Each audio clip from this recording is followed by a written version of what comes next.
Bismillahirrahmanirrahim.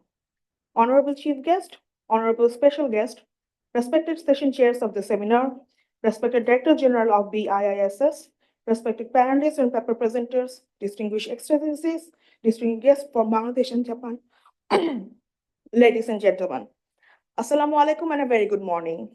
On behalf of Bangladesh Institute of International and Strategic Studies, BIISS, I, Lamia Mustaq, Research Fellow of this institute, welcome you all to today's international seminar on Reconnecting the Bay of Bengal region, exploring the convergence and of interest. Today's seminar has jointly been organized by BIISS and the Institute of Development Economics, IDE JETRO, Japan, with the sponsorship of the Embassy of Japan in Bangladesh. Distinguished guests. Today's day-long seminar is divided into three sessions. After the inaugural session, we'll have two working sessions. The first working session will focus on regional cooperation and in trade, investment, and technology, and the second session will focus on connectivity and economic growth. Today, we're very much honored to have amongst us Mohammad Tawhid Hussain, Honorable Advisor for Foreign Affairs, Interim Government of Bangladesh, as the chief guest. We are also delighted to have His Excellency Ambassador Iwaoma Kiminori, Ambassador of Japan to Bangladesh, as the special guest. Learned audience.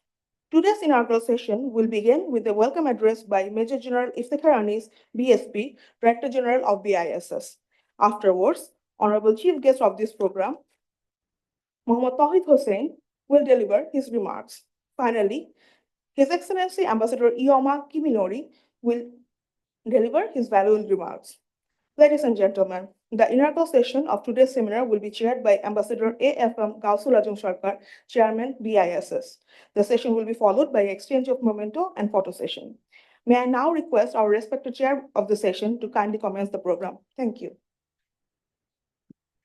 Bismillahirrahmanirrahim.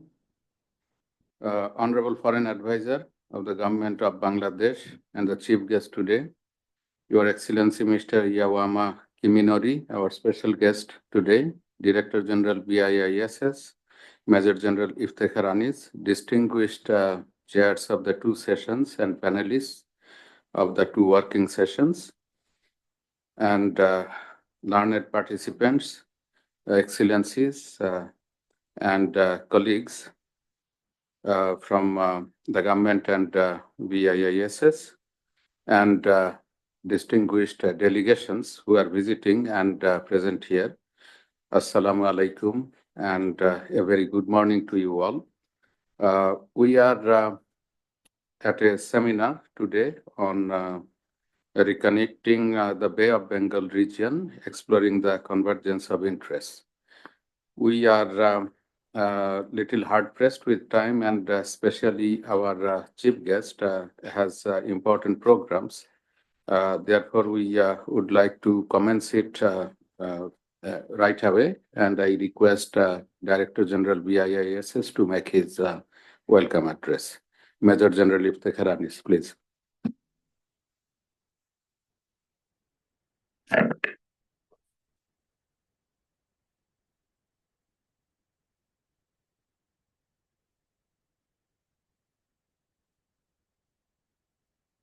Bismillahirrahmanirrahim.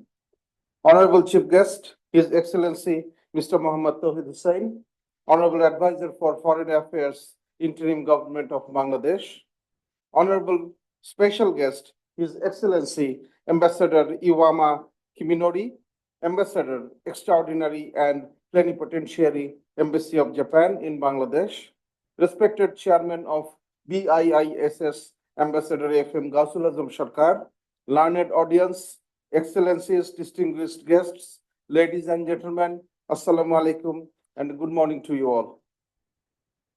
On behalf of the Bangladesh Institute of International and Strategic Studies and the Institution of Developing Economies, I welcome you all to today's seminar on reconnecting the Bay of Bengal region, exploring the convergence of interests.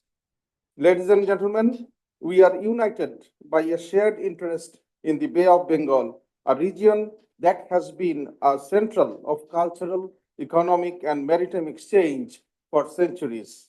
This immense body of water, which spans more than 2 million square kilometers, is significantly more than a mere geographic entity.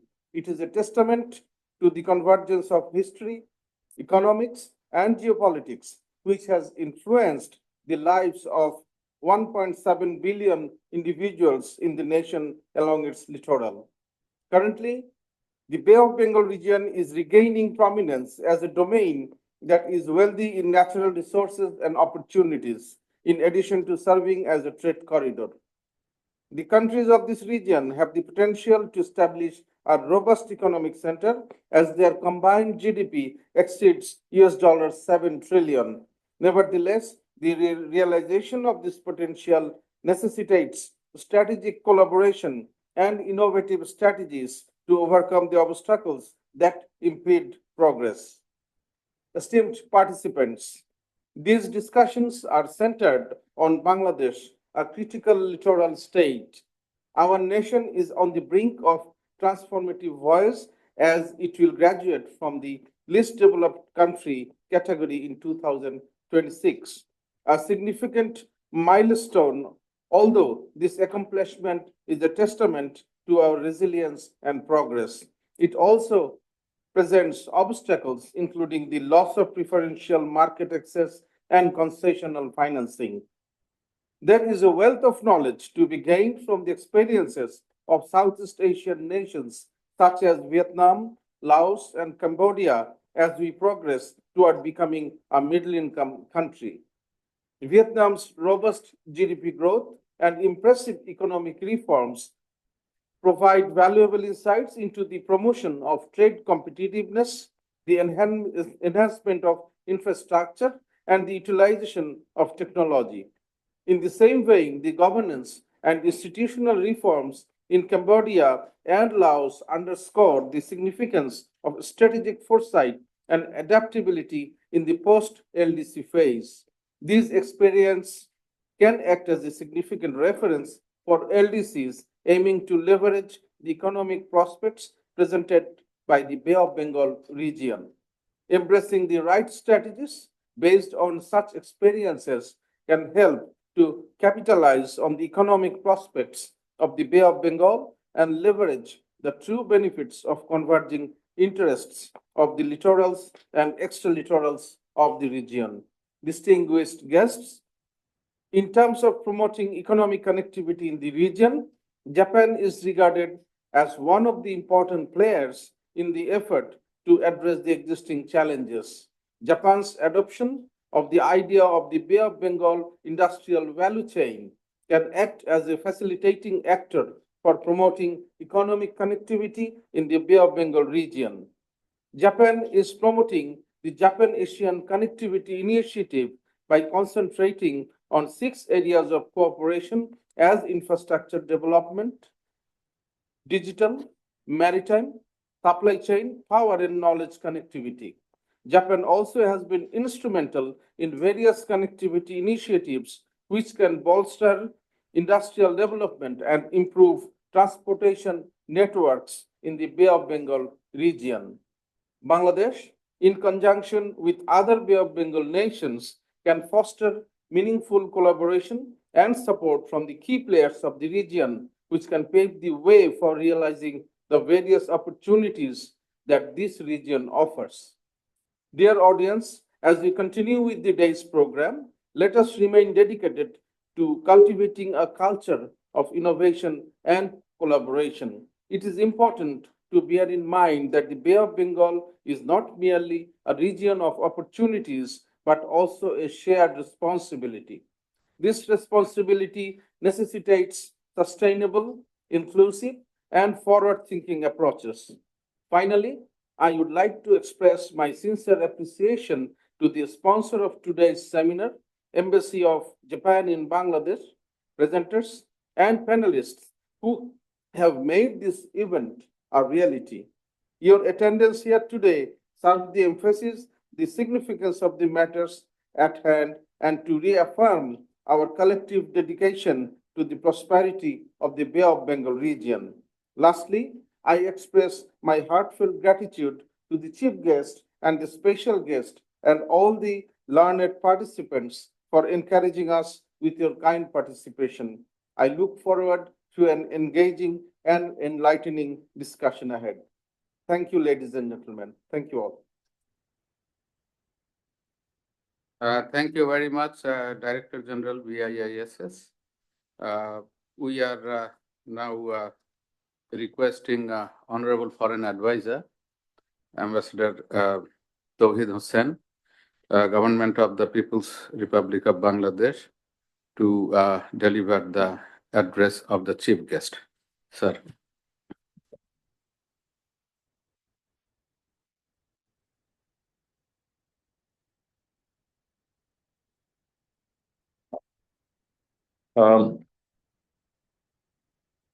Ambassador Kiminori, Ambassador of Japan to Bangladesh. I just want to tell you that the information that I just got is that he is leaving today. And this is the last day he's spending the morning with us. And we are really grateful for that. This evening, afternoon, he actually is going by the Biman flight, which flies direct to Tokyo. Ambassador, we are very grateful to you. Ambassador Gausul Azam Sarkar, Chairman BISS, Major General Iftikhar Anis, Director General of BISS, BIISS, distinguished session chairs and paper presenters, learned panelists, excellencies, ladies and gentlemen. Assalamu alaikum and a very good morning to you all. I can also see a number of my former very senior colleagues present in the audience, and this is very actually encouraging for the whole program. It's a distinct honor and privilege to speak before you today at the seminar on Reconnecting the Bay of Bengal region, exploring the convergence of interests. In this month of victory, I would like to pay my heartfelt tribute to the memory of those who sacrificed their lives during the War of Liberation in 1971, enabling us to attain an independent country. In addition, I wish to express my profound respect for the martyrs of the July and August student people movement against fascism, whose courage and sacrifice paved the way for a more just and democratic future for Bangladesh. Their sacrifice indeed continues to inspire us as we gather here today to explore pathways forward towards greater regional harmony and cooperation in the coming days.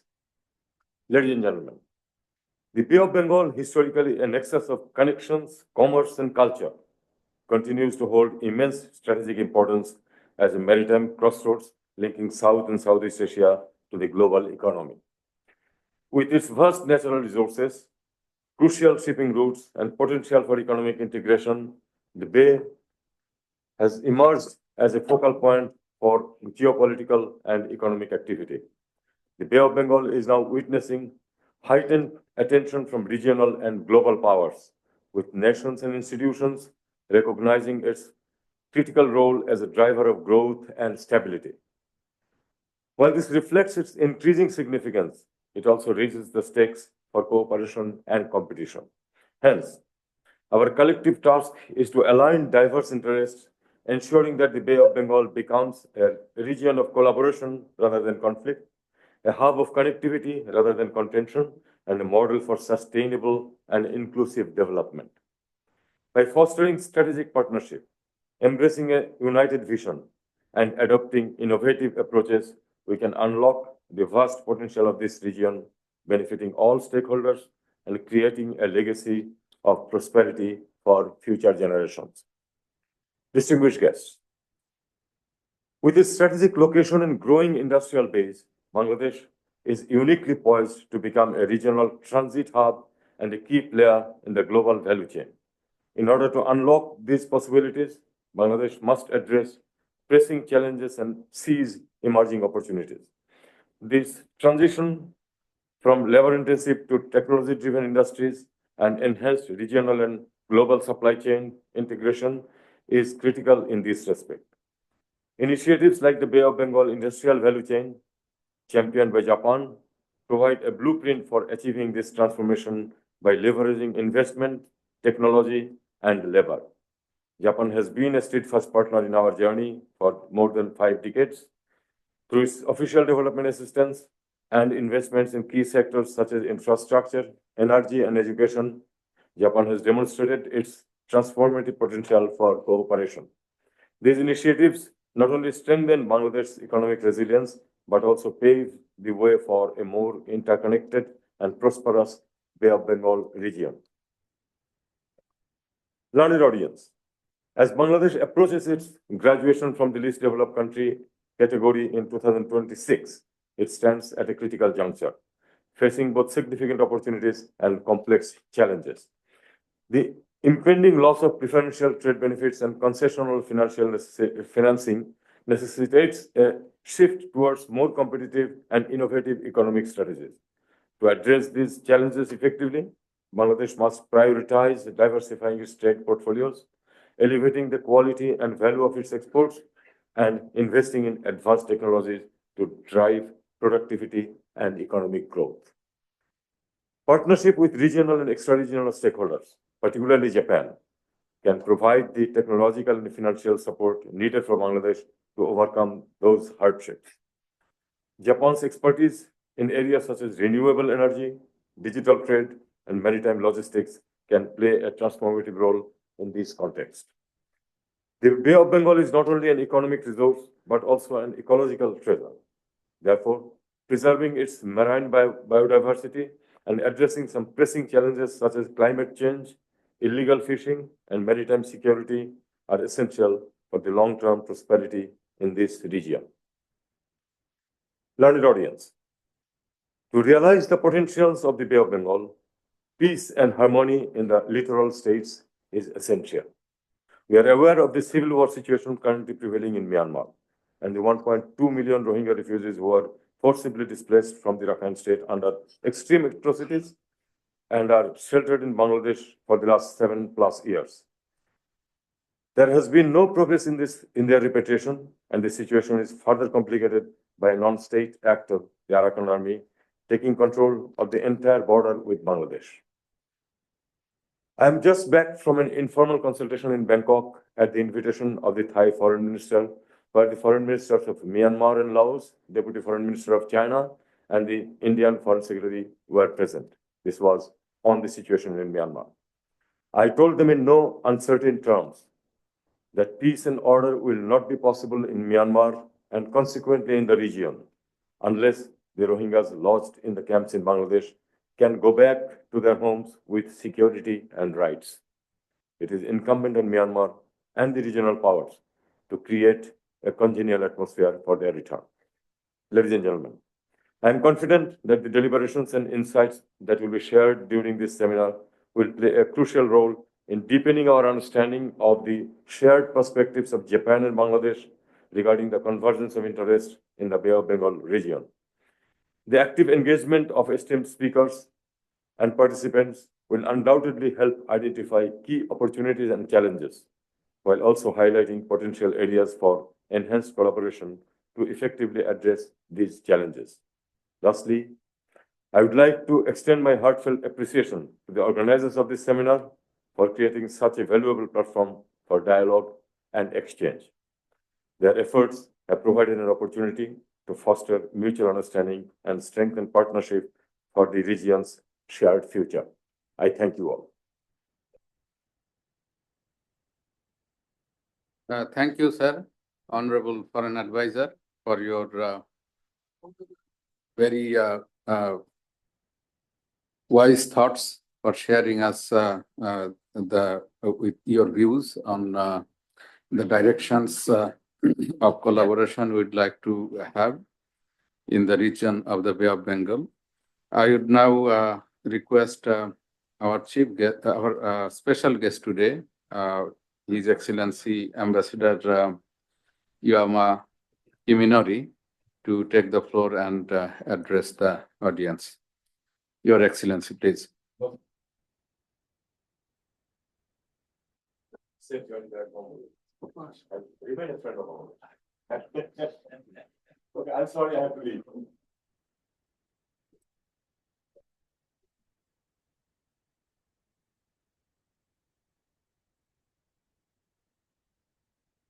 Okay, shall I start?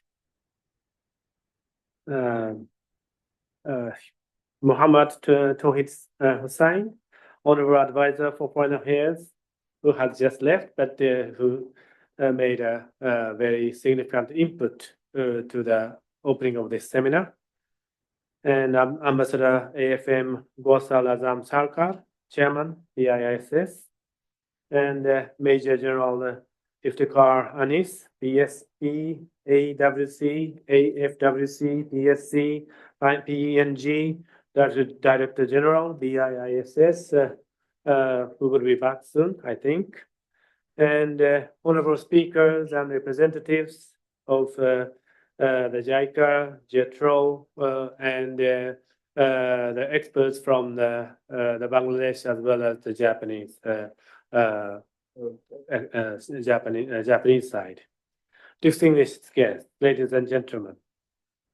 Assalamu alaikum, shibashokar, good morning, and ohayo gozaimasu. I'm pleased to be present at today's seminar, Reconnecting the Bay of Bengal region, exploring the convergences of interest, hosted by BIISS. I would like to thank Ambassador AFM Wasar Azam Sarkar, Chairman, and the Major General Iftikhar Anis, Director General of BIISS, and their staff for organizing this important event. And it is our utmost pleasure to welcome Honorable Foreign Advisor, Mr. Muhammad Tawhid Hussain, as chief guest. I'm also delighted that this event is being held jointly with the Institute of Developing Economies, Japan External Trade Organization, EIDE JETRO, with taking the opportunity of a visit to Bangladesh by IDE JETRO, President Professor Kimura, and other colleagues to conduct a survey on improving regional connectivities in the Bay of Bengal region. Allow me first to touch upon the Japanese policy and background of the idea of connectivity briefly. Dynamism created by the confluence of the Indian and the Pacific Ocean is an engine of the economic growth of entire world. The center of gravity of global economy is shifting towards the Himalayas. With this background, the former Japanese Prime Minister Shinzo Abe delivered idea of a free and open Indo-Pacific initiative, FOIP, for the first time in August 2016 in his policy speech at the 6th round of the Tokyo International Conference on African Development, TICAD, conference in Nairobi, Kenya. In his speech, he emphasized that what will give stability and prosperity to the world is none other than the enormous liveliness brought forth through the union of two free and open oceans and two continents. Also, Mr. Abe conveyed, Japan bears the responsibility of fostering the confluence of the Pacific and Indian Oceans and of Asia and Africa into a place that values freedom, the rules of law, and the market economy, free from force or coercion, and making it prosperous. The concept of free and open Indo-Pacific, advocated by the Japanese government at that time, was pioneering. After that, similar strategies have been formulated in various countries and regions, including the United States, EU, and ASEAN. Since then, FOIP has been mainstreamed in current Japanese foreign policy, and it is a comprehensive policy linked with security policy and development cooperation strategy. Following that, the former Prime Minister Kishida announced the new plan for FOIP during his visit to India in March of last year. FOIP aims to ensure rule-based international order and to bring stability and prosperity for every country, as well as to secure peace and prosperity of this region. There are a number of ideas which could advance the concept of FOIP, FOIP. Among them, then Prime Minister Kishida advocated the idea of development of an industrial value chain connecting the Bay of Bengal and the northeastern region of India last year as a part of his new FOIP vision. According to that concept, it is expected to improve the connectivity of entire Bay of Bengal region as regional economy. The Bay of Bengal region holds immense potential for trade and investment. Japan has long been a partner in Bangladesh's economic development through various cooperation and projects. Matabari, in particular, has immense potential for Bangladesh's economic prosperity and could play a pivotal role in the regional connectivity. These initiatives are not just bilateral, they are designed to integrate Bangladesh into a region and global supply chains, as was mentioned by Honorable Foreign Advisor. Strengthened economic integration is very important. We should discuss to maximize the utility of the only deep sea port for the prosperity of the entire region. Let me touch upon the LDC graduation for Bangladesh because when we discuss the issue of economic development of this country, it is inevitable to tackle with the fundamental condition that the Bangladesh is facing.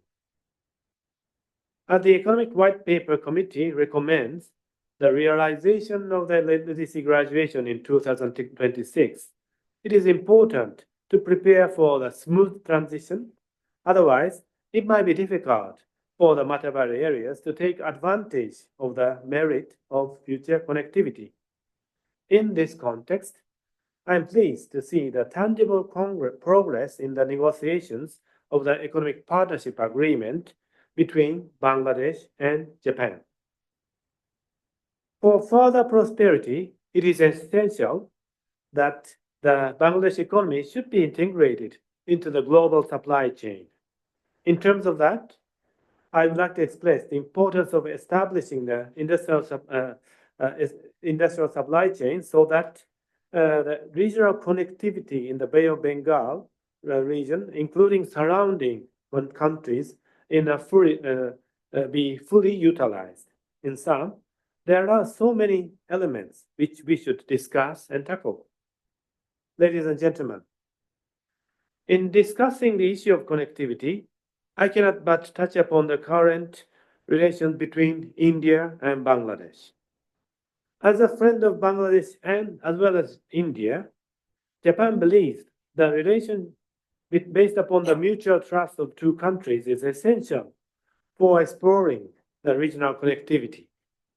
On the same token, the spirit of connectivity transcends borders and politics, creating the trust needed to achieve regional stability and mutual growth.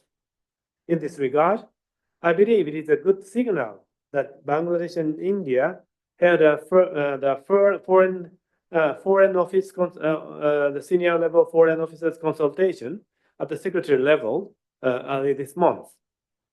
Now, let me touch upon briefly about the relationship with Myanmar, and because the foreign advisor has briefly touched upon.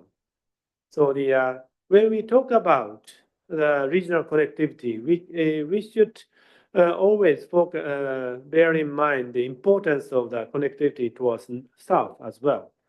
But at the same time, we have to see the reality of the border between the Myanmar and the Bangladesh. Especially, we have to think about how to deal with the Rohingya crisis, Rohingya refugee problems. And as was mentioned by the Honorable Foreign Advisor, I think it's a very important step forward to discuss among the relevant stakeholders how to deal with the Rohingya issues for the future. And as you know, that Japan has been continuously supporting to alleviate the burden of the citizens of Bangladesh, the country of Bangladesh, in tackling with this Rohingya crisis.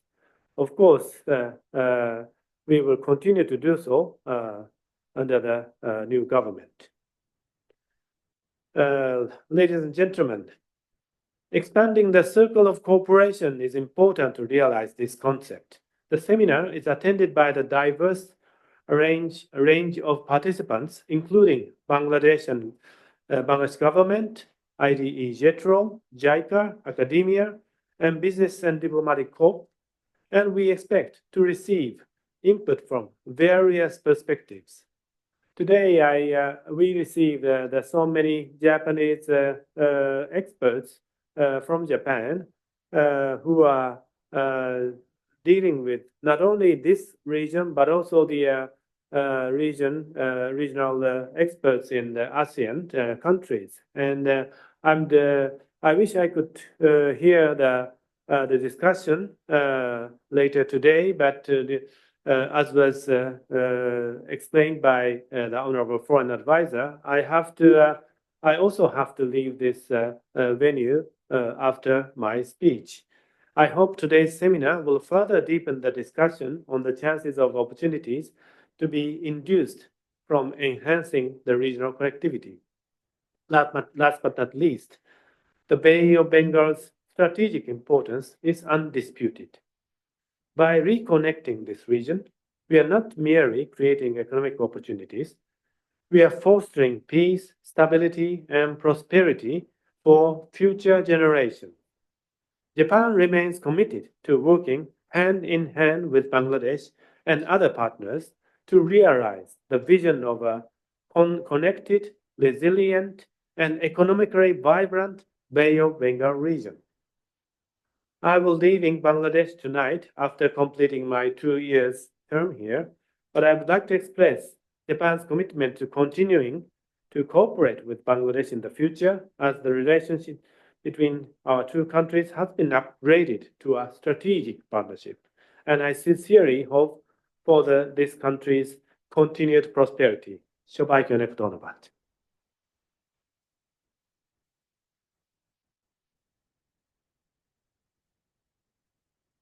Thank you, Excellency. It was indeed a great innings that you played in Bangladesh in cementing friendship between Bangladesh and Japan. And we very much appreciate your role and also your presence today. Since you are leaving, we hope that you will continue to act as a friend of Bangladesh, wherever you are. Thank you indeed for being with us today. We are coming to the close of the first segment of the seminar. Here we are discussing a theme which is of utmost importance because the Bay of Bengal is our new economic frontier and our new hope. And reconnecting it is more important because that opens up diverse positive engagements, synergies, and partnerships. Convergence is key as on its inclusive and unifying foundation, actually regional and international initiatives and collaboration will be possible to bring shared growth and prosperity. And as our Director General has mentioned, we are looking for a culture of collaboration.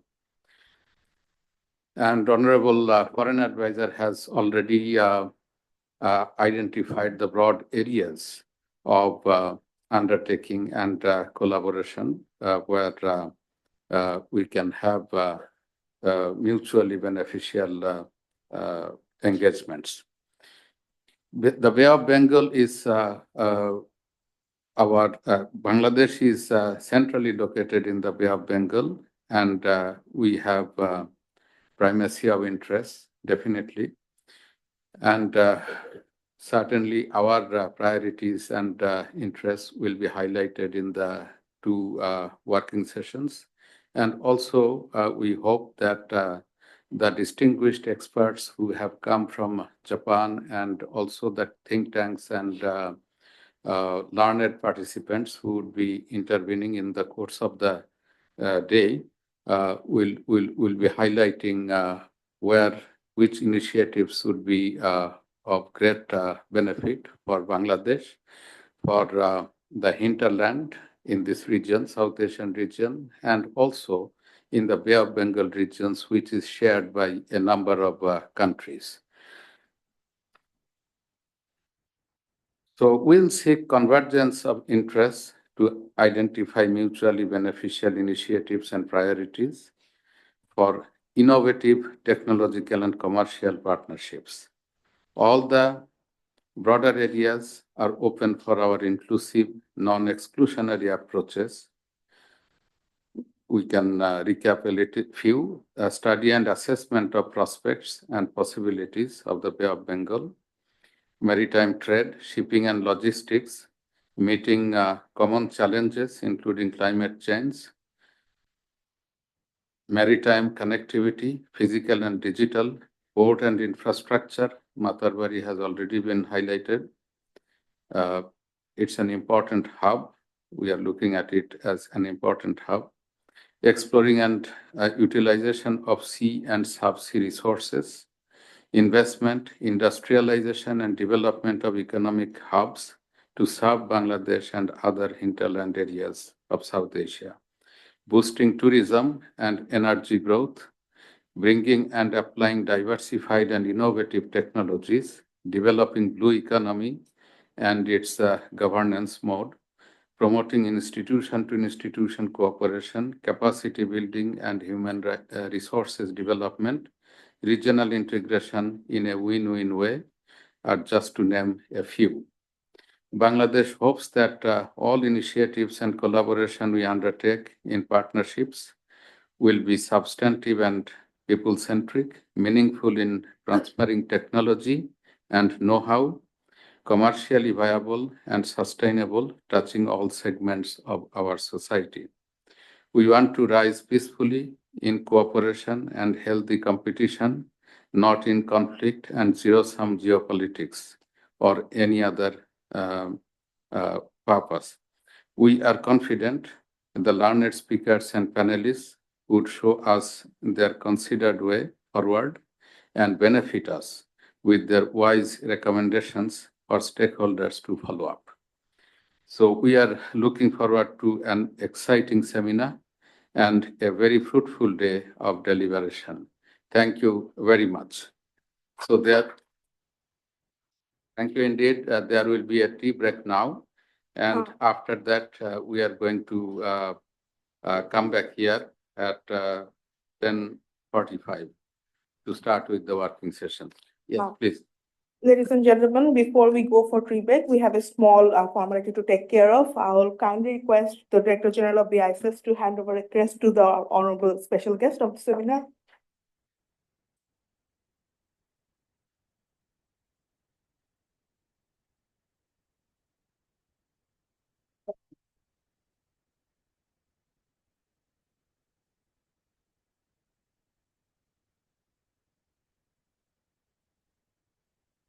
I'll also request Director General Sir to hand over the latest BISS publications to our honorable special guest.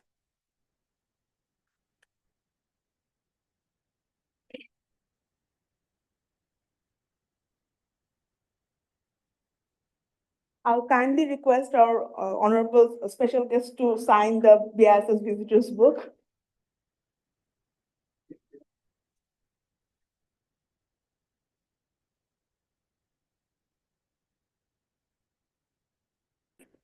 And in that sense, the Bay of Bengal actually is right at the epicenter of this oceanic planet. And if we are talking of the Indo-Pacific, the Indian Ocean and the Pacific Ocean, they meet because of the Bay of Bengal. And the Honorable Advisor for Foreign Affairs and the Japanese ambassador, they both said that indisputably, the Bay of Bengal has emerged as a very strategic region of the world. So in a sense, Bangladesh occupies a very strategic part of the oceanic planet that is the Bay of Bengal. I look forward to our two very distinguished panelists who are going to be making presentations. Their detailed CVs are in the brochures that have been given. The first presentation is by Mr. Umezaki So, Professor, Director of Economic Integration Studies Group in the Development Studies Center of IDE JETRO. Welcome, Professor. And the second presentation will be by Dr. Salim Rehman, who also happens to be an old friend, and we have worked many a time before talking about regional cooperation and regional connectivity. Sometimes exercises of despair, but we never despair, we continue to work. So each panelist will have 15 minutes. I will give a few minutes heads up warning for you to wind up, and then we will go into the Q&As. Dr. So.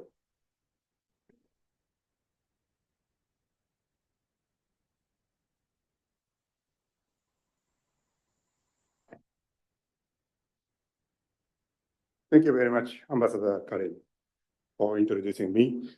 And I'd like to express my sincere gratitude to BIS for inviting me to this very timely and important international seminar. The reason why I said this is timely, this is because we are facing a lot of difficulties. We means the world itself.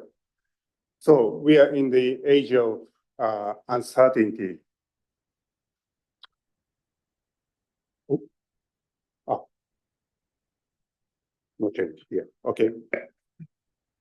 Okay. There are lots of global challenges, including the global warming based on because of the climate changes. And also we observe a lot of geopolitical tensions in the world. Also on the economic side, geo-economic conflicts is ongoing, particularly between US and China since 2018. And in relation to that, the multilateral trading system has been at risk because dispute settlement body of the WTO has not working well since the end of 2019. And also this region, the Bay of Bengal, has been facing a lot of difficulties. The neighbor, the Myanmar, has been in a kind of civil war since 2021. And because of that, so-called 1 million Rohingya people are evacuated to this country, Bangladesh. And also, if we look at the northeastern region of India, the Manipur, the ethnic conflicts has been getting worse since last year. And also, this country, Bangladesh, has been facing the political changeover since the August this year. Then looking at the Japan-Bangladesh relationship, as the Ambassador Iwama already mentioned that last year, two prime ministers elevated to the bilateral relationship to the strategic partnership, including a wide range of policy issues like customs, agriculture, ICT, and also defense, and some concrete infrastructure projects like metro or ship recycling and intellectual property rights. And looking at the interests of Bangladesh, of course, the urgent issue is the smooth transition from the interim to the new government. So as a result of this political change over, economic growth, including the investment, has been slowing down while inflation has been rising. And just at the beginning of this month, the committee submitted the white paper to the interim government, which contains a lot of economic challenges identified. And those issues include a long-term strategy. Long-term strategy needs to reconstructing economic policy, including the institutional reforms. But also, the government needs to take urgent actions to cope with the ongoing economic challenges. And also, another very important interest or challenges for Bangladesh is, of course, the scheduled graduation from LDC. The time is coming, and for that, it is necessary to the Bangladesh is necessary to diversify industrial structures, looking for the post-ready-made garment industry. And also, it is necessary to diversify the trade and investment partners. So for that purpose, the Bangladesh has been working on, has started the FTA EPA negotiations with important partners, including Japan. And I'd like to talk a little bit later about the MIDI, so Maheshwari Matagari Integrated Infrastructure Development Initiatives, as a kind of spearhead project to break through these kind of challenges. The white paper, yeah, everybody knows about that, so we don't need to cover that.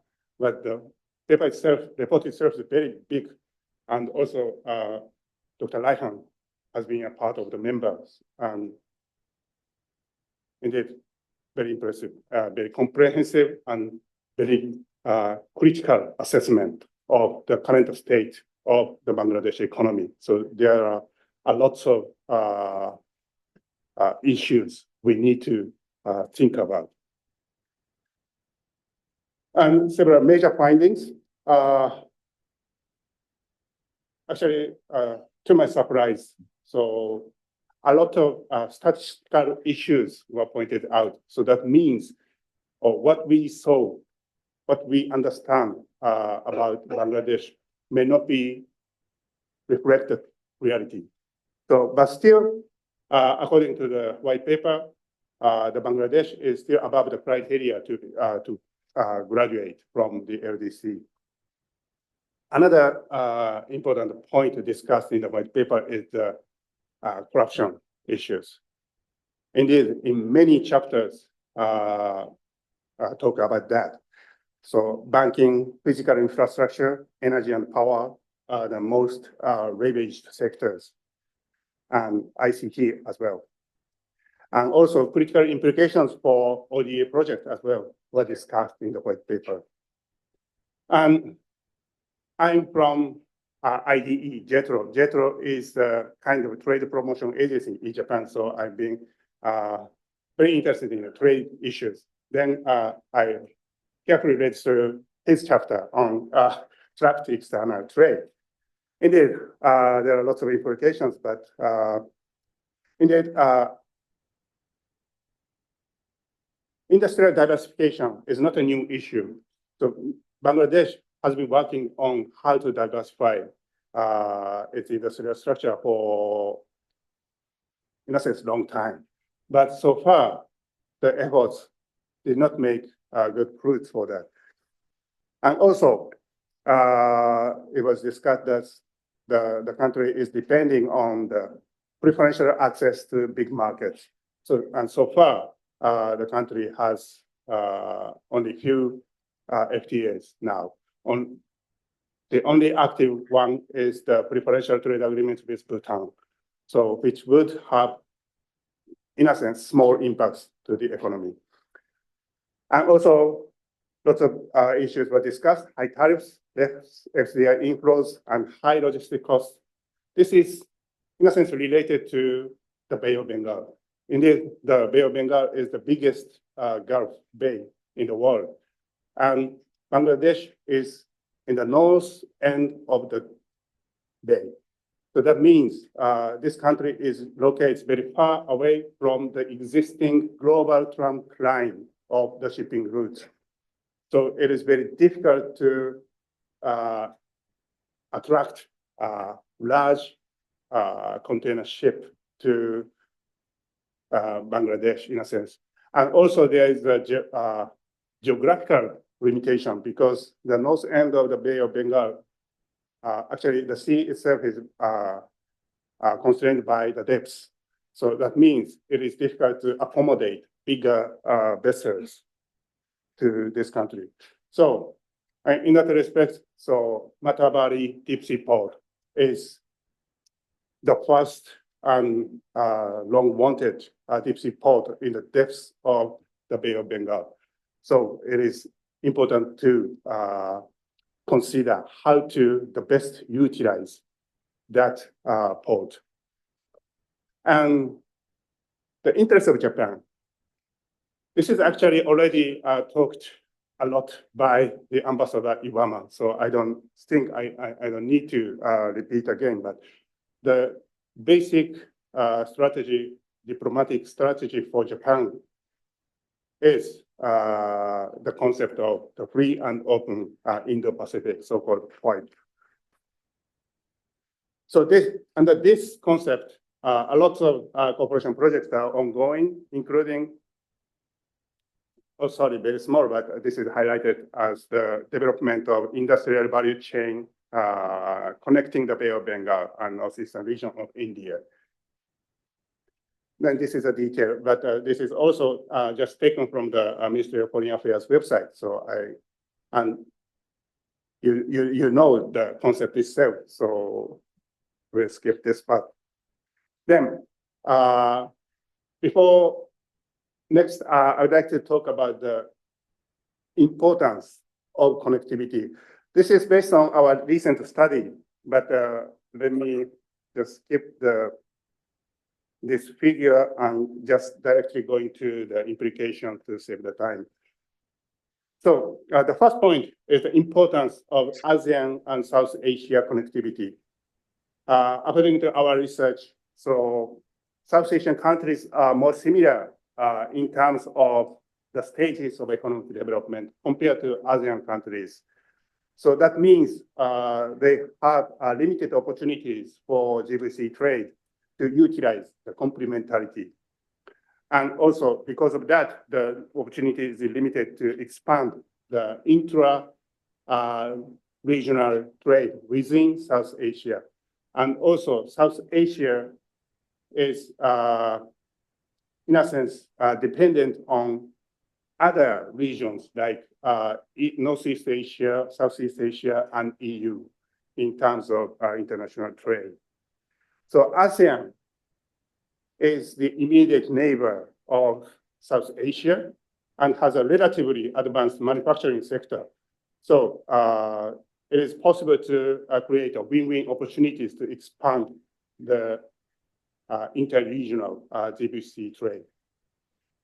The second point is the facilitating factors for GVC participation. There are lots of empirical studies on that.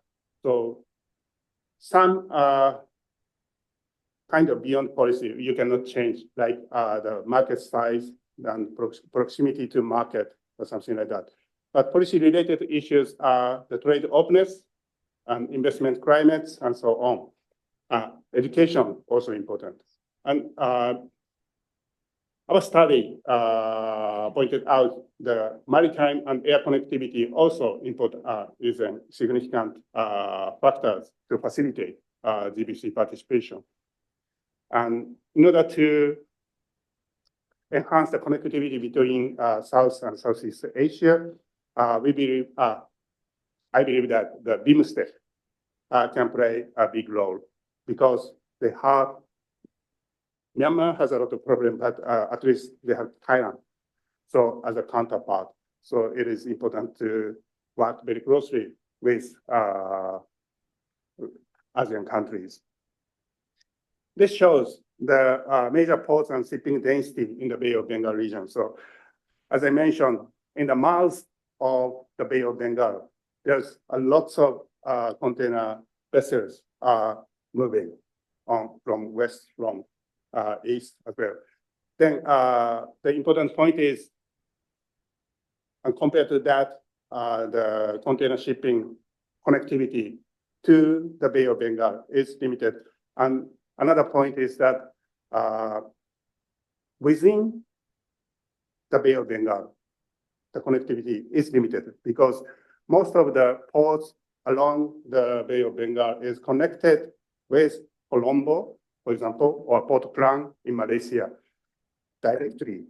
Then port connectivity within the Bay of Bengal is limited.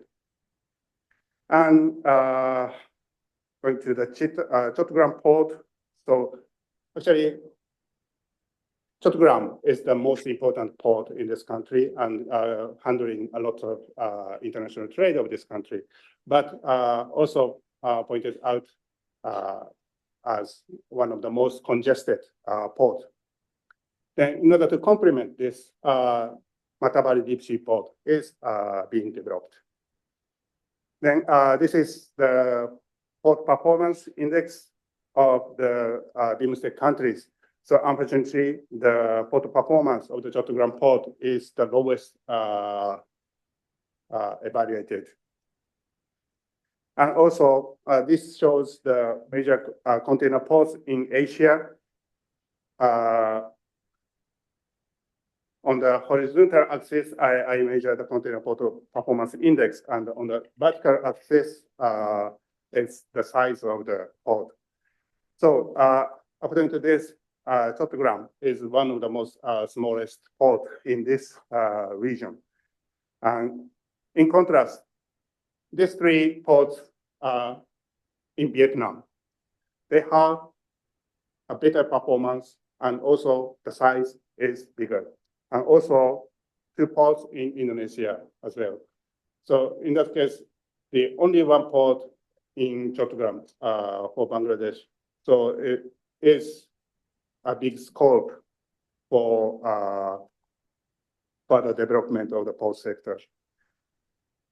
Let me just skip this. So just important point is that this shows the container shipping connectivity from and to Chattogram port.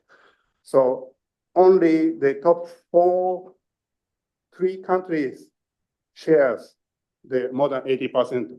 So Singapore, Malaysia, and Sri Lanka. So Chattogram is directly connected to these three countries. And also in terms of port, it's almost the same. Singapore, Port Klang in Malaysia, Colombo, Tanjung Perak in Malaysia, and several Indian ports along the Bay of Bengal are listed in top 10. So the challenges for the Matabari deep sea port. This is a kind of typical story of chicken or egg. So it's very difficult to find the demand and supply of shipping services when you develop a new port. So expected shortage of supply of shipping service due to the locational disadvantage, as I mentioned, being at the north end of the Bay of Bengal and far away from the existing trans-shipping route. And competition with other ports, and so on. Then the domestic connectivity also matters. So in the MIDI master plan, there used to be a plan to develop a sideway railway connecting the Matabari deep sea port and the existing railway, but it was, in a sense, postponed. And also, the road connecting Matabari to Chattogram is still needs to be widened or improved. Another important point is there's no significant industry in the Maheshkari-Matabari area. So this is a very national for MIDI as an integrated development initiative, because the port itself is not enough, road itself is not enough, railway itself is not enough. The physical infrastructure themselves are not enough. There are lots of policy issues to promote the FDI, attract the FDI, and also how to, in a sense, get the labor force there. education, well, sometimes you need to invite the workers from other part of the Bangladesh, that kind of issues. And this meeting has a scope to connect to the Northeast India, but it is still far away geographically, and also the region lacks the export sector as well. So again, a long-term strategy to turn this northeastern region as a hinterland of Matabari deep sea port is needed. So in conclusion, the convergence of interest. So existing bilateral cooperation projects such as MIDI should be steadily continued with necessary fine-tunings based on the findings in the white paper. So scoping, complementarity, sequencing, all these issues are in a sense reflected based on the experience of Japan's ODA policy. Also, EPA negotiation, FTA EPA negotiation can be an additional opportunities to translate Japan's successful experience with ASEAN member states in realizing win-win opportunities. So wide-ranged, instead of preferential tariff reduction, which is market-friendly and sustainable. And rule-based relationship enhances the credibility of to an attractive DI and economic cooperation, which can be tailored for Japan, Bangladesh, not just hard infrastructure, but also soft infrastructure, such as human resource development. And all these issues will be the basis of the bilateral relationship from now on. So we hope to have a constructive discussion with you all. Thank you very much. This is my presentation.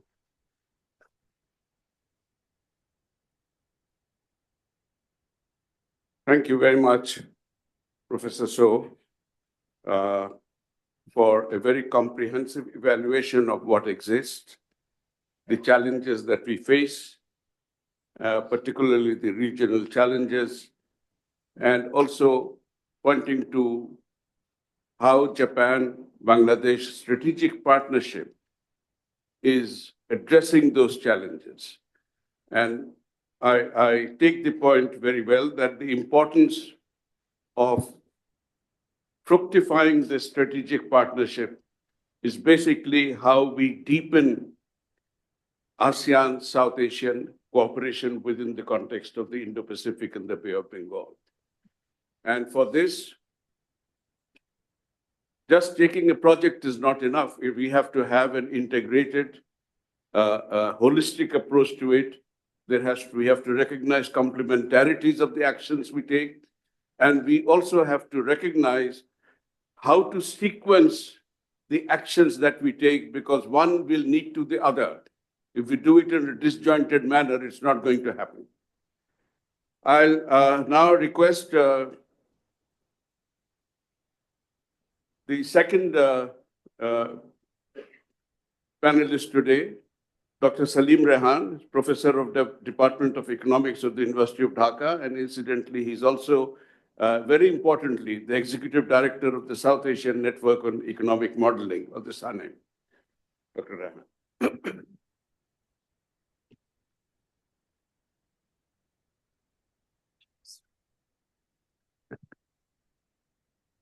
15 minutes. Thank you, Honorable Chair, and I also thank the organizers for inviting me.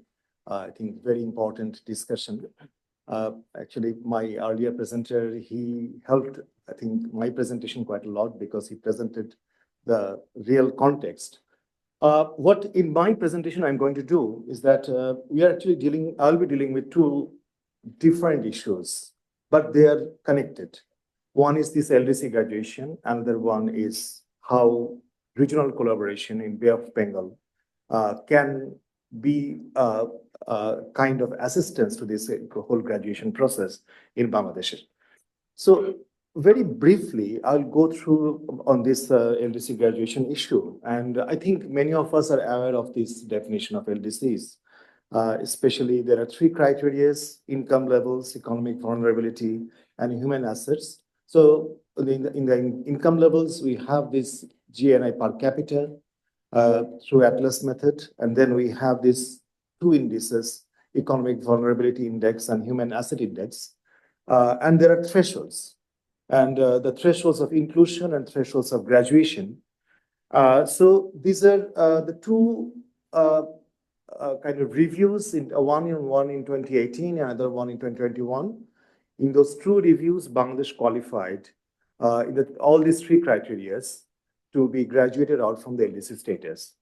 And then Bangladesh was actually supposed to be graduated out in 2024, but the request came from Bangladesh and few other LDCs because of the COVID to shift the graduation by 2 more years. And that's why by 2026, November 2026, Bangladesh is going to graduate out from the LDC status. So, and we have been talking about this LDC graduation for long. I remember, even 10 years back, we were writing papers on what is the implication of Bangladesh's LDC graduation on the economy. But what actually it means for Bangladesh?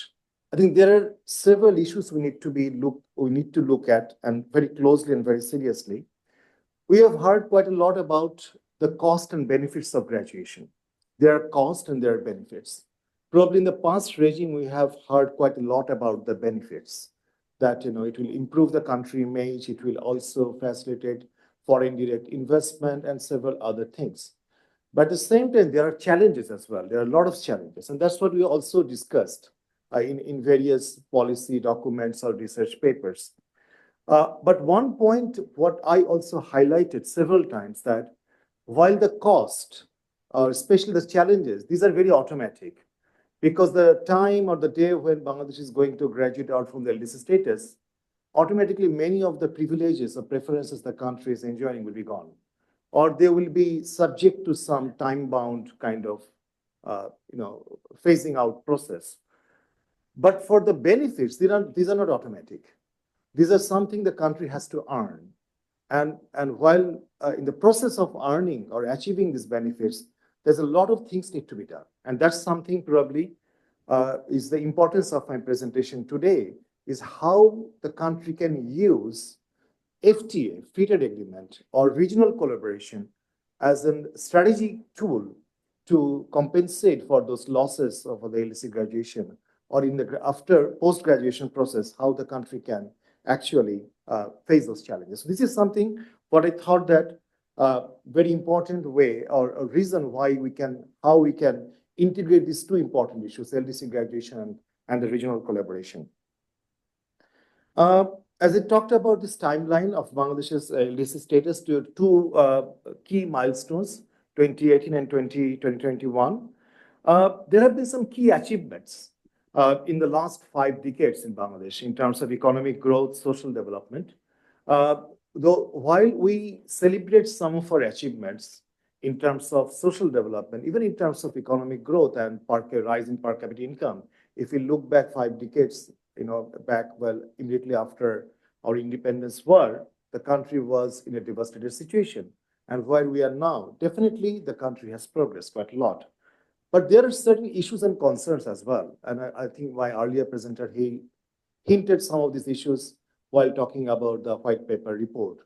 That in the last decade or so, while we witnessed some of the kind of, how we would like to say that, in terms of manipulation of some very important critical data, and which are also reflected in the manipulation of the national accounts data and some of the data related to social progress.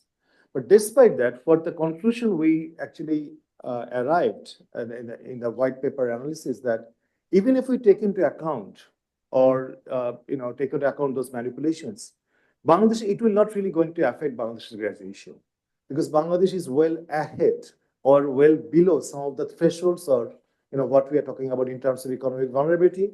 Bangladesh is well ahead of this threshold. And in terms of human asset index, if vulnerability Bangladesh is below the threshold, and in terms of human asset index, Bangladesh is well ahead of the threshold. And in terms of per capita income also, Bangladesh is well ahead of the threshold. So the graduation is now very much obvious. There is no way, I think, Bangladesh can avoid it. But there are some requests, what we hear from the business community, as well as some stakeholders, that whether there can be a rethinking of the graduation in 2026, November 2026. I think there is one more year to go, or one more, I think 2 more years to go, but still we have 2025 in front of us. I'm quite sure there will be a lot of discussions. And there are instances, there are evidence in the past that some countries requested to shift or to delay the process. I'm not ruling out that possibility. So, which probably we'll be seeing in the coming days, the kind of discussion. So there are impacts, as I said, that the graduation is going to have some important impacts on the economy in terms of trade, obviously. Some of the major markets where the country is enjoying preferences, and we are going to witness loss in preference. That's going to be very straightforward. And also, as I said, on the positive side, probably it has been highlighted that it can attract foreign investment. But as I mentioned earlier, that it requires a lot of homework. And I'll talk about this towards the end of my presentation. There could be some social and political consequences too, because our earlier presenter, he talked about this very concentrated export basket, where ready-made garments played very important role. And many of our own studies we have found that this LDC graduation is likely to have some negative impact on our export sector. And being the leading export sector, the ready-made garments probably will bear the largest burden.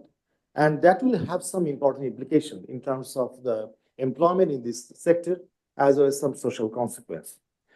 I think I'll also talk about these challenges during the transition policy reforms and maintaining growth towards the end of my presentation. I talked about this economic landscape over the last 5 years. But one important, I think, aspect which is really problematic, I would say, it's not only about the post-graduation phase, but also when you talk about regional integration or very concentrated export basket. Unless we are successful in diversifying your export basket, I think we are going to face a lot of challenges. And these are also related to what we call a meaningful structural transformation of the economy. Because in several of my own empirical studies, I have shown that the country, those who have been successful in diversifying their export basket, they are also being able to have some meaningful structural transformation in terms of shifting from agriculture to industry in a meaningful way, in a more productive way, and also generating large-scale employment in a more productive sector. And that is very important for a country like Bangladesh in terms of accelerated reduction in poverty rate, because the country is vulnerable for various reasons: climatic shock, external economic shock, even political disruptions, the kind of what we have witnessed in recent time, that can actually push a large section of the population into poverty. So these things we need to be considered very seriously. So now coming to this regional context, the Bay of Bengal, I think very few people will disagree about its geographic and economic significance. It has huge significance and huge potential too. But I think probably the fundamental question is, and this is something we need to discuss more and more, rather than probably telling or presenting more of the potentials it has, because we have been talking about this for decades, that why it's not really happening, why the regional collaboration is not really happening, despite most of us are aware of its potential or positive side. We know that the key countries include Bangladesh, India, Thailand, Myanmar, Sri Lanka, and others in this region. And probably Bangladesh is at the center of this Bay of Bengal region. But we know that the policymakers in Bangladesh in the past, they expressed their serious willingness to integrate have a meaningful regional integration in this region, including South Asia or SAFTA or SAARC. But we haven't witnessed significant improvement in regional collaboration. One of the fundamental reasons is we can talk about all technical issues: tariff, non-tariff, trade facilitation. But I think the fundamental issues is the huge regional political economy challenges. The bilateral political relation, the bilateral political issues have kind of made us hostage to this deadlock, I would say. Unless we solve our bilateral relations, to some, a positive way, I think, I'm quite sure after 5 years, probably we're talking about the same thing. Well, I can remember 5 years back, I also talked about the same thing, that the potential of regional integration in this Bay of Bengal. So, but again, despite, this a kind of serious political economy issues, there have been some progress. There have been some agreements, but the problem is the countries agree to sign an agreement. They don't agree to implement those agreements. So I think there we see the gap where, how you really translate some of the goodwills of the political leaders or even some of the visionary people in this region into reality at the ground level. This would remain a challenge for a country like Bangladesh. I talked about Bangladesh as a key player in this region and the strategic importance of Chattogram Mongla Port. I'm really grateful to my earlier presentation. He very nicely showed how important these two ports are, but still these two ports are very much underutilized for various reasons. We have not really invested to develop these ports much.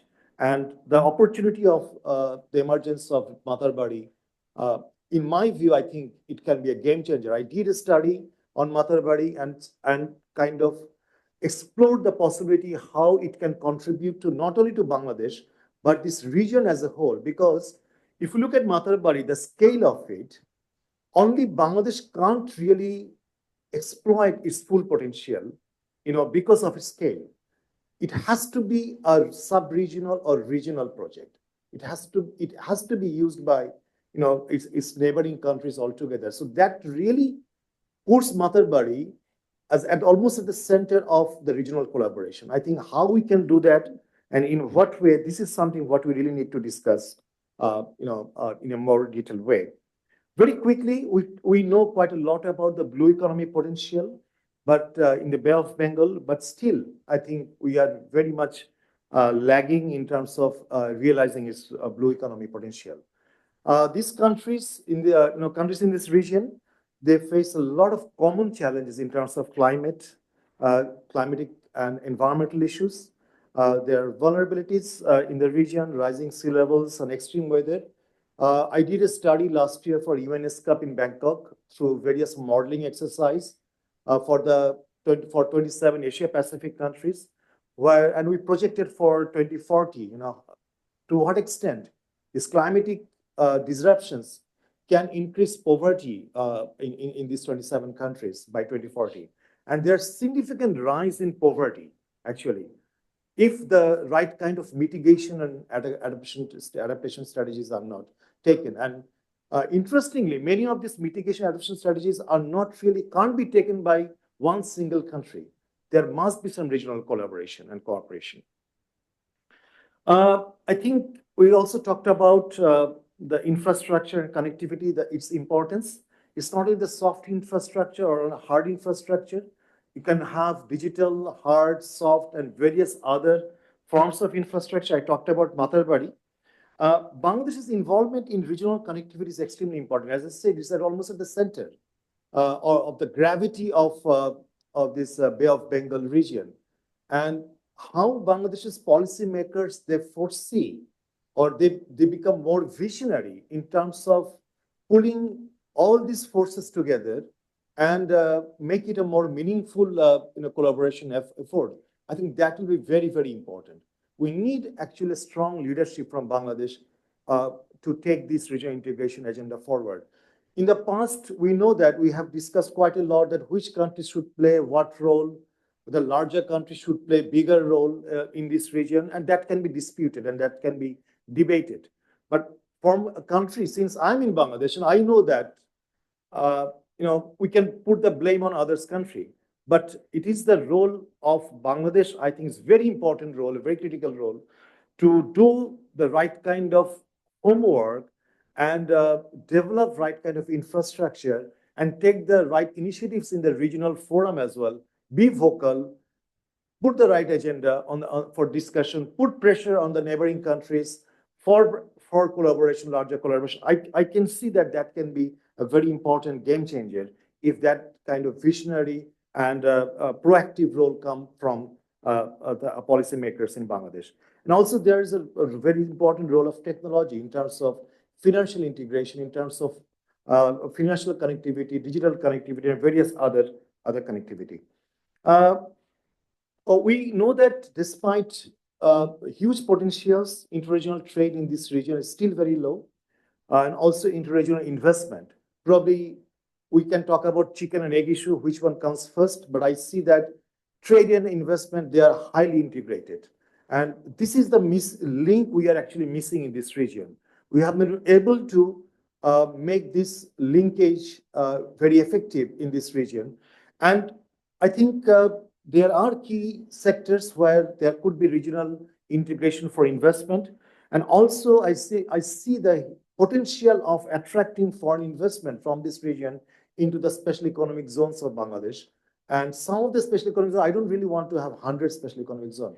Make 5 economic zones operative in next few years. I think that will be the real game changer. And to facilitate this economic zone, overall business environment of this country needs to be improved. These are the one side, that the aspiration from the stakeholders, including the business community. But unfortunately, the role of the institutions or organizations who can promote regional integration in this region has not been their performance has not been that great.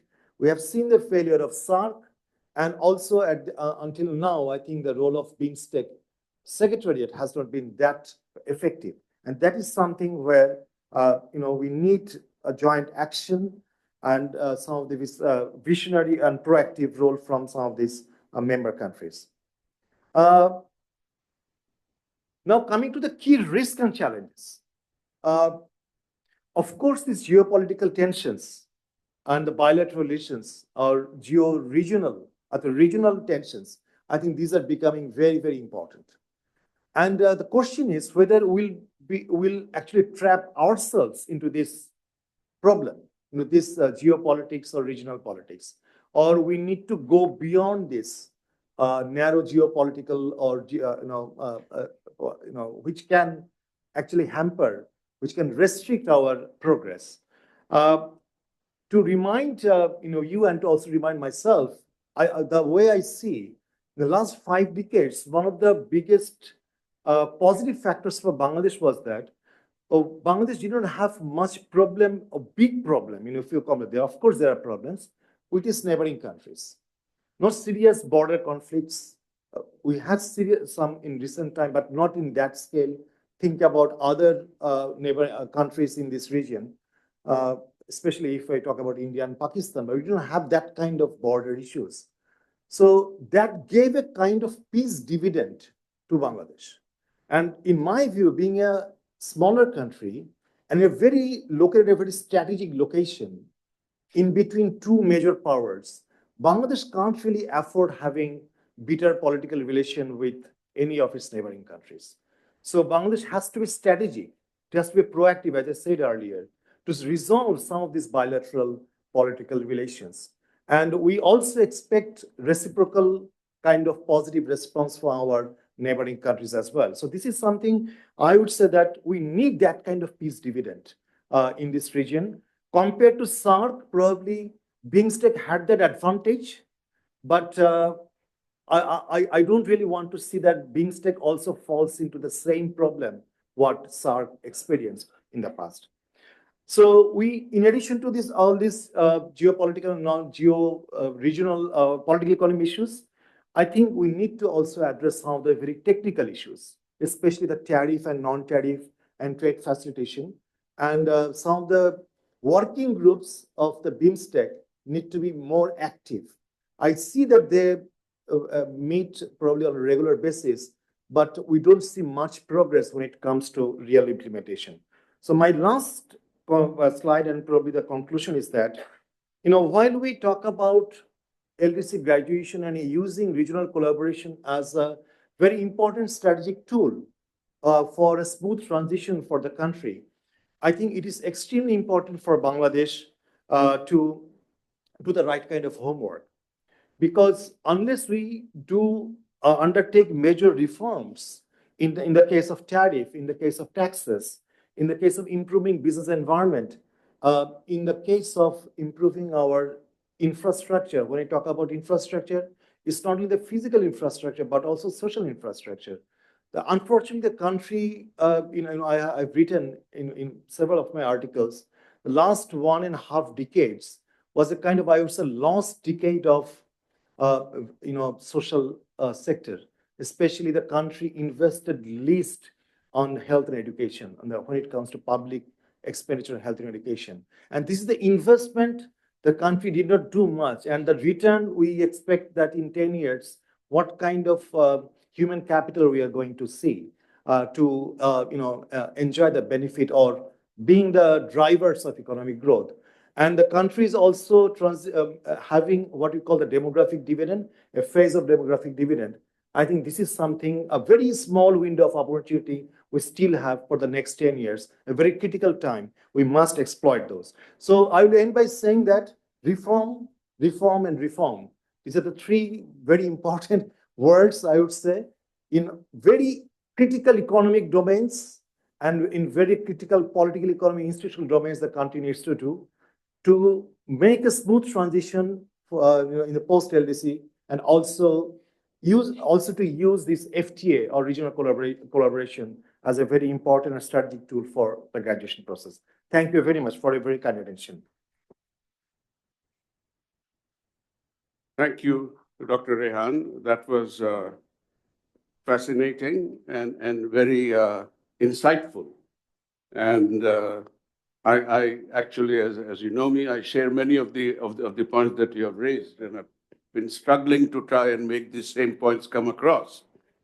I think 5 takeaways I have from your presentation is: one, number one, graduation is not something that's a standalone project, and it has many facets to it. And we have to address those facets in a holistic manner. It has socio-political consequences in the measures that we take, and that neglect of that at the cost of just harping on economic development actually has placed us in the tough spot that we are in today. We have to shift. We have to diversify our export basket. We have to shift progressively from agriculture to industrialization, but then we have to cater how we are going to absorb the manpower that's going to become unemployed in the process, which will translate into the politics and social stability. Why haven't we been able to address the ambitious goals? I think one of the reasons, and I think that is very central and key to your presentation, the importance of solving bilateral problems. Just signing agreements without having a pathway of implementing the agreements has been a major weakness. And the politics always intervenes. This is something I say ad nauseum in all meetings. Man is nothing if not a political animal. This was stated by Aristotle 340 BC. Whenever man interacts with another man, there's politics involved. I have argued that even in the family, the politics involves right from the beginning. That is politics. When we interact with each other and when we cooperate or don't cooperate, when we shake hands or fight. And so understanding that aspect and isolating that from plans that we will do this, that, and the other is just not going to work. It's the the political economy, which is the most important key, and many of us don't really get that. Bangladesh is at the epicenter, I've said, and you have said it the same thing in different ways. And I think you have said something very important, that we need to play a leadership role. Can we, We are a small country. If you look at the map, we are there. In the larger map, you'll hardly see us. We are a blip. But look at the track record. Since our emergence as an independent state, we have punched above our ability in trying to foster regional cooperation, starting with our initiative for SARC in the mid 70s, then going to BBIN, the BIMSTEC, and I understand very much your disappointment that SARC has not gone somewhere and BIMSTEC is in danger of falling into the same. Again, what holds it from success is politics and politics between neighbors. So unless we are able to persuade our neighbors to come part of the way on the same platform to address it, it's never going to happen. We started 20 minutes late, so I won't prolong it by 20 minutes, but if the host permits me, then I will extend it by 10 minutes beyond the permitted section to try and compress. We'll have questions and answers, and I'll take maybe 4 questions to begin with as a cluster, and then address the distinguished panelists to address them. So do we have questions? Okay, so I see 4 hands, and I will take them in the reverse order.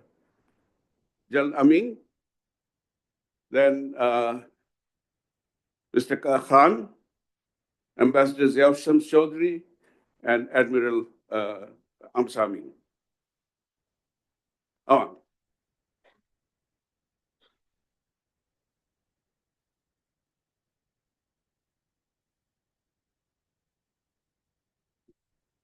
Microphone.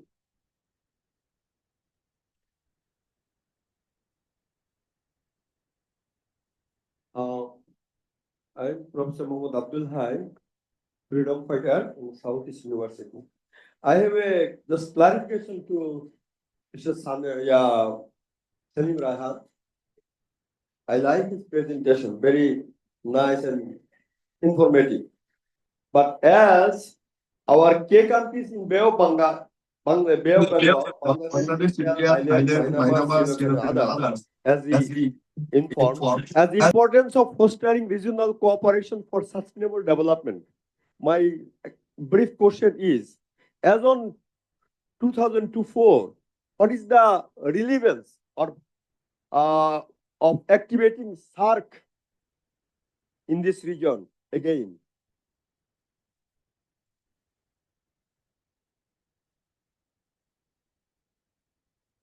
Thank you, sir. Salahuddin Khan, former president of Japan-Bangladesh Chamber of Commerce. The Lee Kuan Institute of LEC has, in a study, stated that the economic center of gravity of the world will shift from the Gulf to the Bay of Bengal region by 2050. So the excellent presentations by Mr.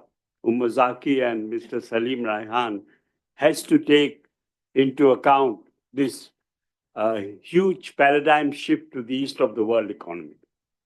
Bangladesh is at the apex of the Bay of Bengal in this mega growth triangle of the future with South to the west, ASEAN +3 to the east.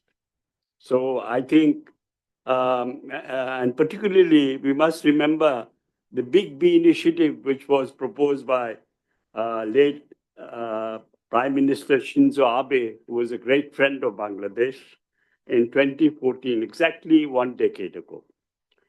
The issues which have come up are very important. Bangladesh has got the lowest number of FTA, only 1 FTA with Bhutan.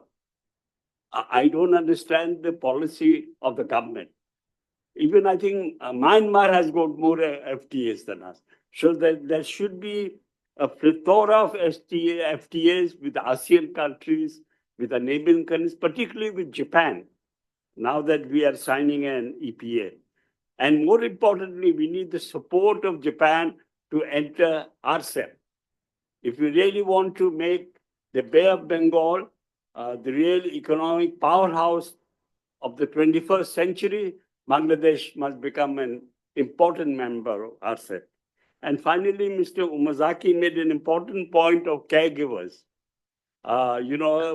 Japan with aging population, Bangladesh can provide those caregivers, and we are proposing that the Chittagong Hill Track Chakma girls, because of cultural affinity, will be the best caregivers if you can train them in the Japanese language and also other skills. Thank you, sir. Ambassador Ziavsham Chaudhary.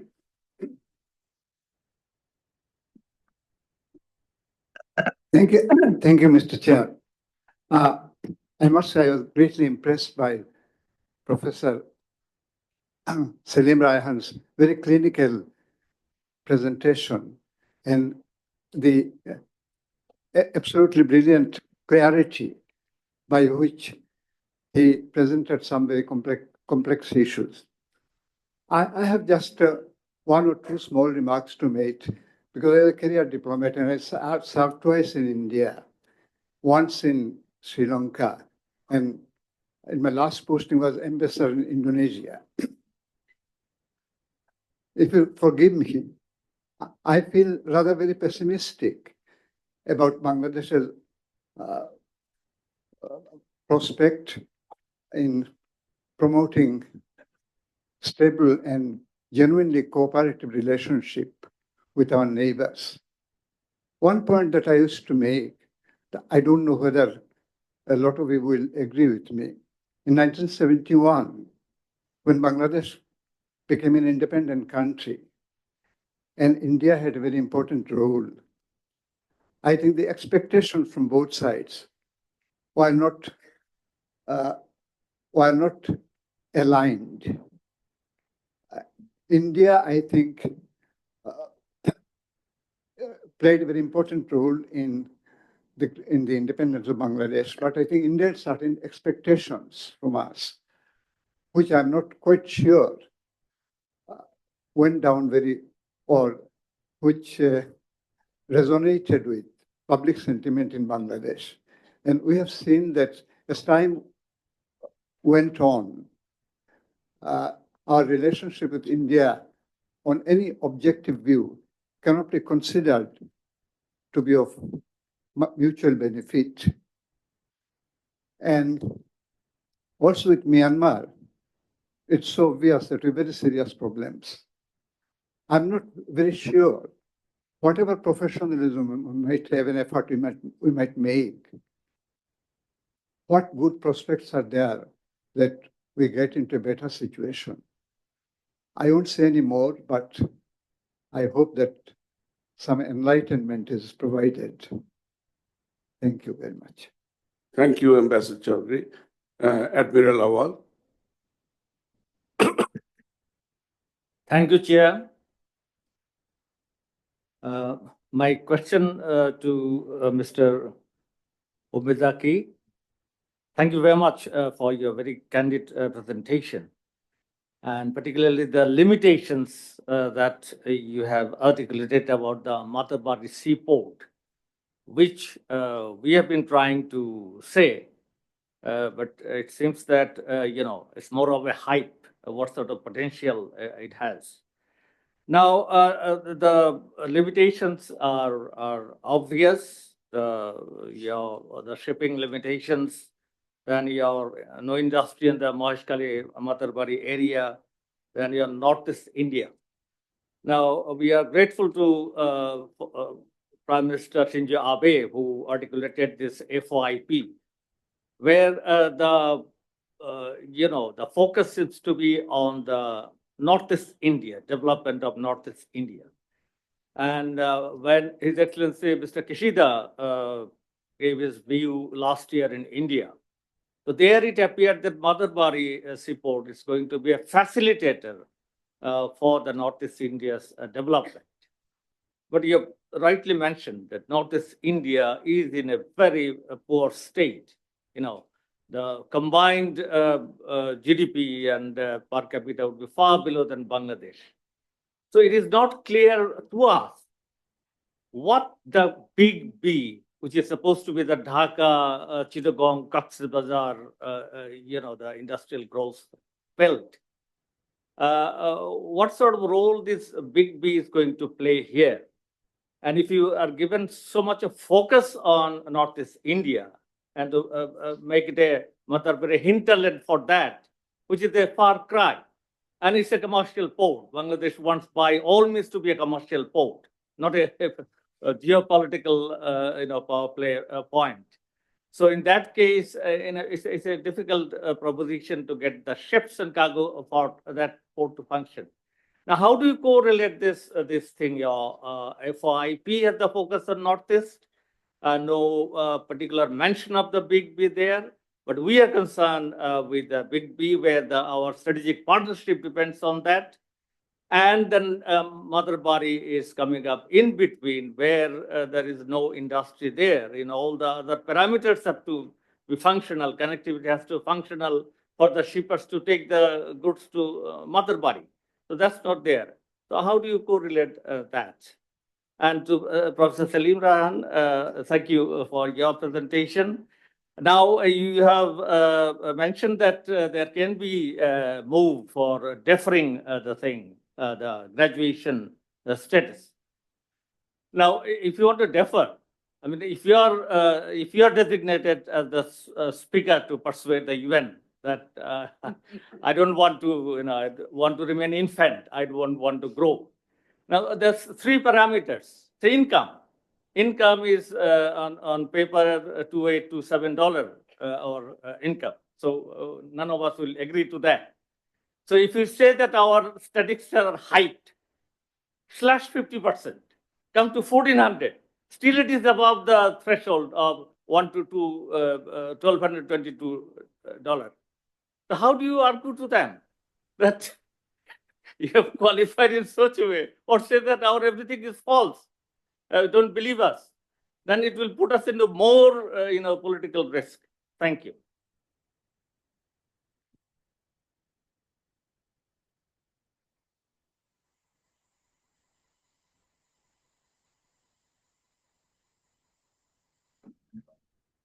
Thank you very much.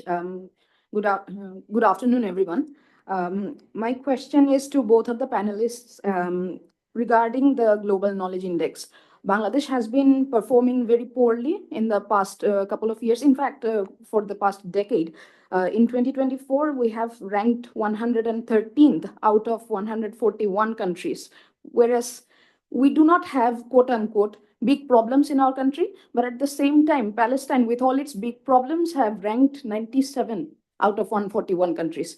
In 2023, we had ranked 112th. Palestine had ranked 89th. Now, in this ranking, there are several sectors where there are areas where Bangladesh needs to seriously improve its game. I'm pointing out a few. Higher education, we have ranked 123rd there. We have lagged behind in research and development and innovation. We rank 124th there out of 141 countries. And we do not have the enabling environment for the peace dividend to work. We have ranked there as 125th. So integrating all of our youth in such an economy that does not allow allow them to thrive. Now, how do we manage to get reforms there, number one? And number two, how can Japan assist in these very crucial sectors where it has performed well and Bangladesh has so far underperformed? Thank you very much. Yes. Oh, shall I? Oh, please. Oh, thank you. Thank you very much. I think some very excellent comments and some questions. I'm not quite sure that I'll be able to do the justice in responding some of these questions, but very enlightening questions, no doubt. One point I fully agree with the speaker when you talked about the paradigm shift from the Gulf to Bay of Bengal. These are the huge opportunities, of course, but I think we should ask ourselves whether we are doing the right thing to get onto this expressway of the prospect. And we have to do a lot of things, and day by day, actually, our syllabus has increased. We have to read a lot of stuff and to complete a lot of study to to get into that expressway. Unfortunately, it should have been done 2 decades back or 1 decade back, our preparation in terms of getting us into there. I fully agree with you. Bangladesh did not actually sign an FTA. It was a PTA, simple preferential trading arrangement with Bhutan, only for certain limited products, not even a full FTA.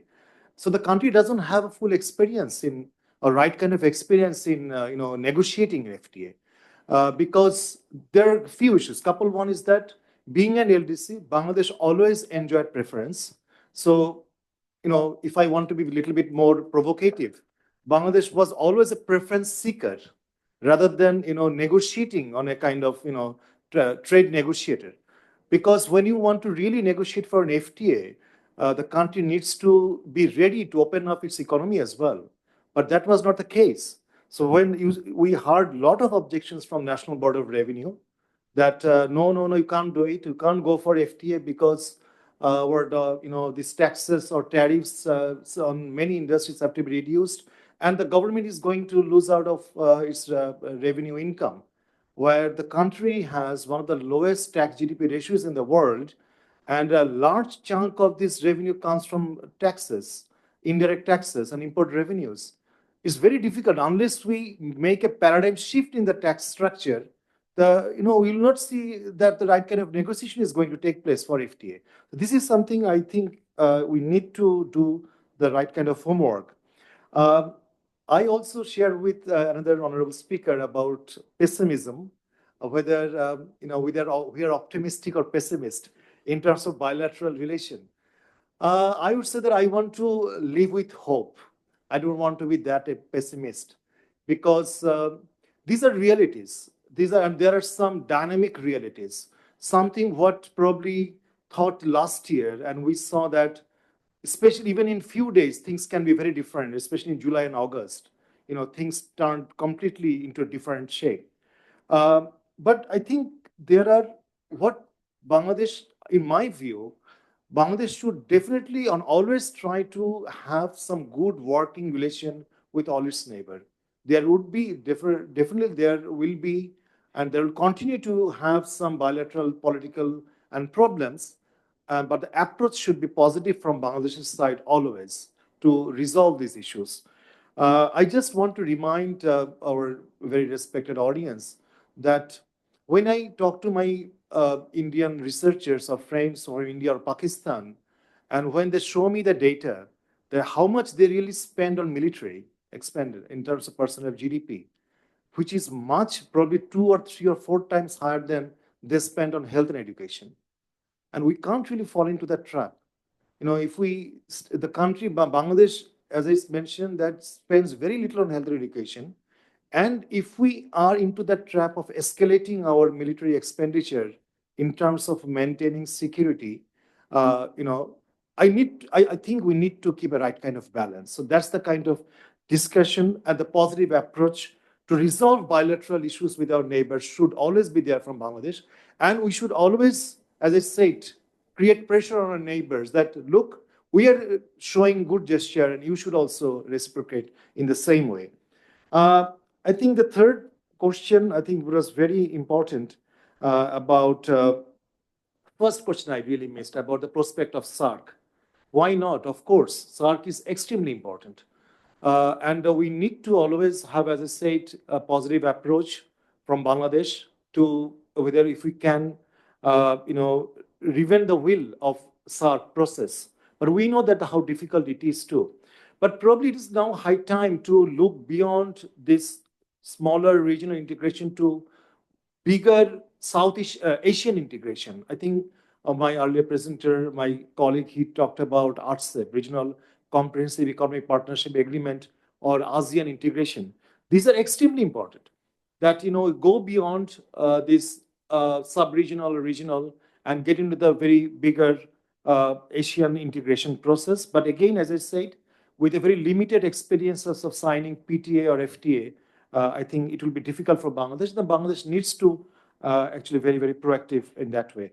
Final point about this global knowledge index, you are very right that I think it matches with my argument when I talked about the decade of lost opportunity in terms of investing on health and education.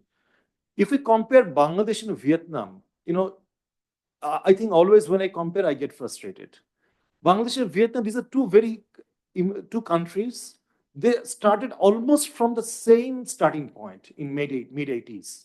Very similar starting point in terms of per capita income, in terms of export size, in terms of FDI, almost same. And Vietnam's population, I know, is smaller, but it's not that smaller than Bangladesh. And also these two countries had experience of devastation, of war and various other things. But the way Vietnam, in addition to their Doi Moi, their economic reform, they integrated Doi Moi with their reform in education and health quite extensively. But we did not do that. We could not do that. We had our, a phase of first generation reform in the 90s, but then we forgot about reform. So I think it is very high time now, if we really want to improve in this global knowledge index, we have to undertake serious reform in our education sector. Thank you. Dr. So. Thank you very much for the active questions. I just focus on the Japan-specific questions. So starting from the relationship between the Big B, particularly the relationship between Matabari and the northeastern region of India. Actually,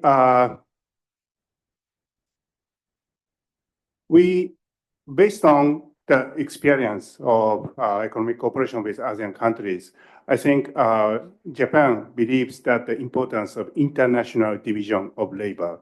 So for example, in ASEAN countries, there is landlocked countries, Laos, and some countries differ in the stages of economic development. So based on that, international division of labor can happen.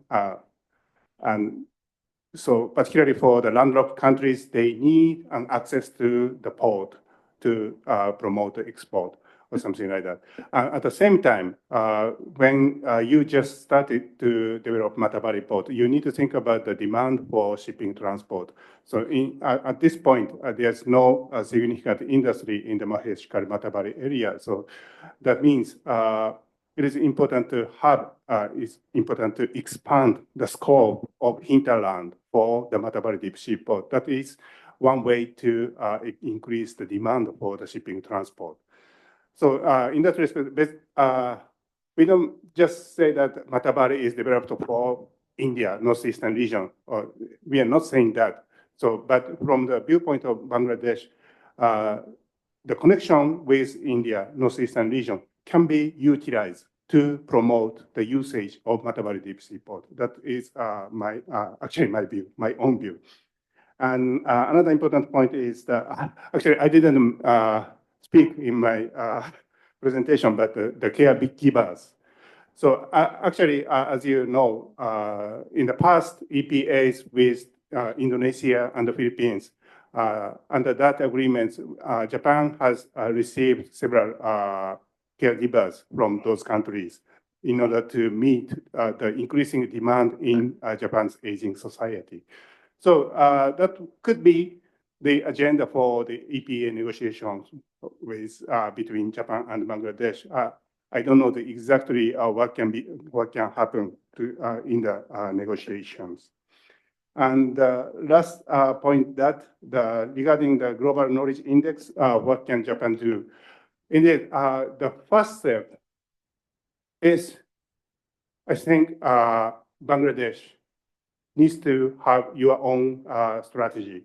Then based on that, I think Japan is ready to support for that. So in the new government, an interim government and the new coming government, we believe that you would consider seriously about these kind of issues and come up with your own strategy. Then Japan will be ready to support that. I'm not a part of the government, so that's my personal view. Thank you very much. Before I go on to my concluding remarks, Ambassador Shahid Akhtar wanted to make a point. You have a comment or a question, please address the question to anyone you want to. Make both comment as well as question. Thank you, Mr. Ambassador Tariq Karim, President of Bay of Bengal, an authority in this subject. So you see, the questions will overfly to your mind because you are so familiar. And the two professors made excellent presentation. We are today talking about reconnecting Bay of Bengal, as you rightly said, that it is nothing new. We are doing this from many centuries. Well, keeping my perspective since our independence or maybe a little bit beyond that, my question to Professor, who very ably explained in greater depth and dimension, this particular Bay of Bengal region, why it has become in the last decade or two a very important area. We all know that this is the biggest bay in the world, and about over 40,000 ships are moving around in this region. And we also know that India is the biggest player in this region, and they own many islands in this region. Those are important from strategic as well as scientific point of view. But this whole Bay of Bengal, as we are talking of convergence of interest, it is also a source of headache for the countries. How do we solve this? The narcotics, the arms trafficking, the exploitation of resources by other countries. And Japan has been very close to Bangladesh, little bit that I know. It came after the birth of Bangladesh, first with the Jumra Bridge feasibility study, and then I was aware of that and I was involved with that little bit. But the knowledge was very fast with the Japanese. The oil exploration was also done in a greater way, but nothing happened. Nothing much happened, and it went from bad to worse.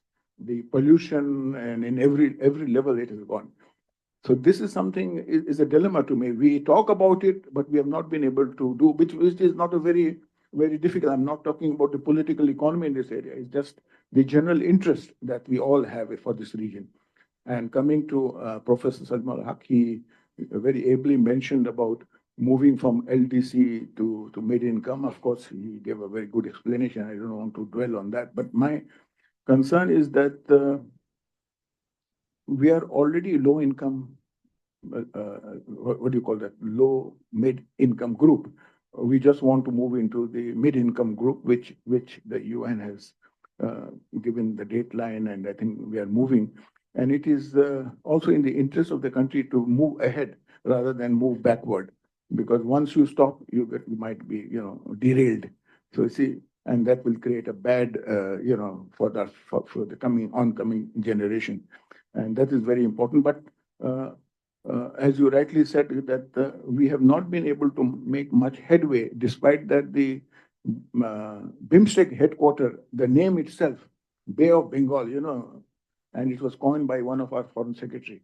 I don't go into detail. I was also a little bit associated. So we have a lot of potential with the Bay of Bengal, as much as we have with the SAARC, and SAARC is still functioning. If it doesn't meet at the summit level, but all other groups are meeting, and they are continuing to meet, and they have developed in last 50 or 5 decades tremendous connectivity amongst themselves. And there are 9 observers, which include the United States, China, Japan, and many other countries who are involved with this. So there are, both the countries exist, whereas they are not functioning. I'm sure you know that even during the COVID, all the SAARC countries met to find formula. How do we cope up with COVID? Not that it's not functioning, it's functioning. All the other forums are functioning. So my question is, it is moving slow, like many other organizations. Like UN is moving also slow, despite that it has existed for over 77 years.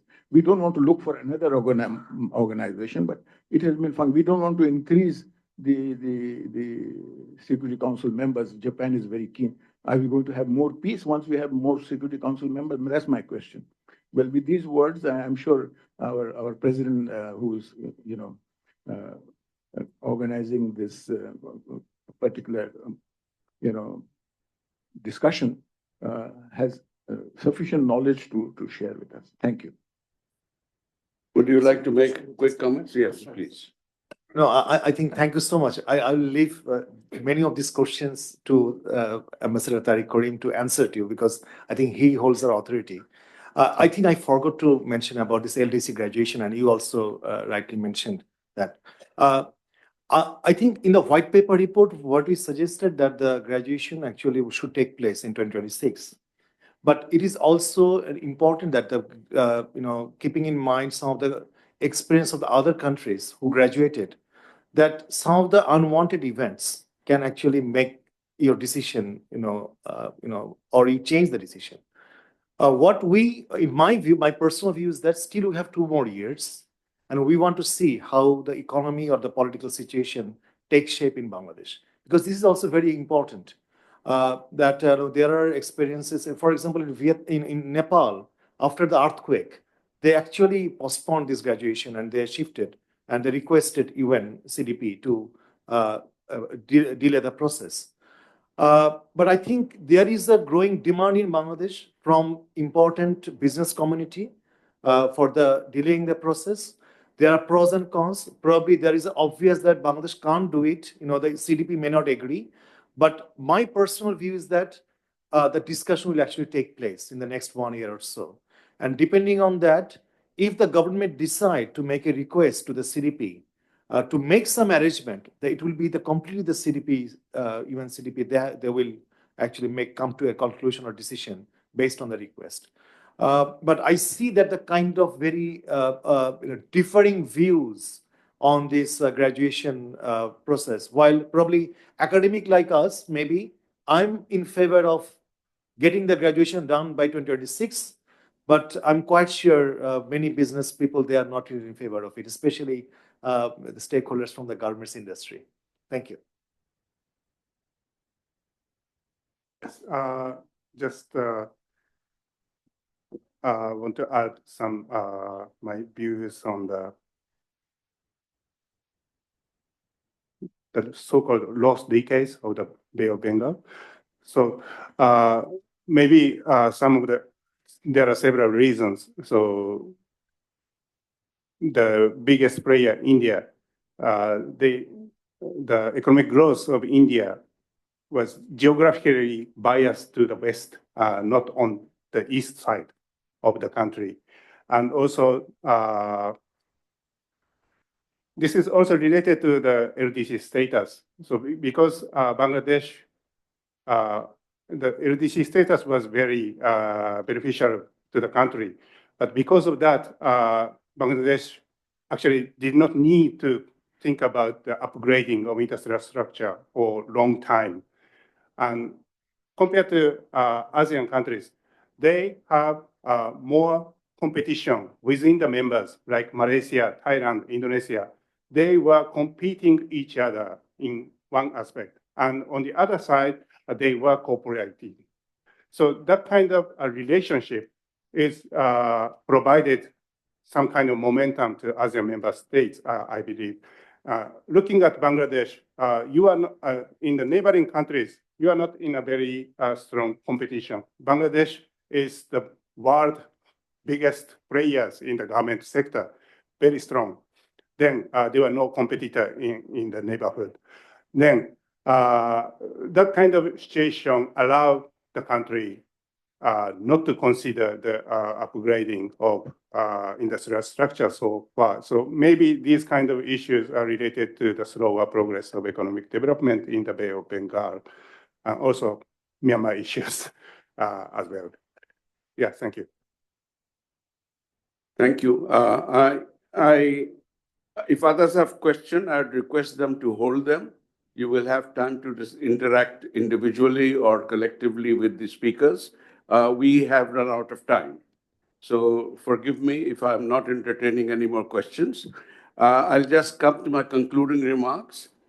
The Bay of Bengal was a living, thriving, regional entity of its own in the mid-19th century and earlier, and onwards until that was rent asunder by World War II. World War II changed the geography and topography of reformulating what the world was. European empires, which used to come and tussle, they lost their empires. Instead, multiplicity of new Westphalian states emerged. New Westphalian states that emerged that really did not know what Westphalia was. And these divisions created different turbulences among the new nations which had come, which were previously held together by an empire's influence in a region. So in a sense, the rise of the Bay of Bengal and the fall of the Bay of Bengal as a region corresponds with the rise and fall of the British Imperial Empire.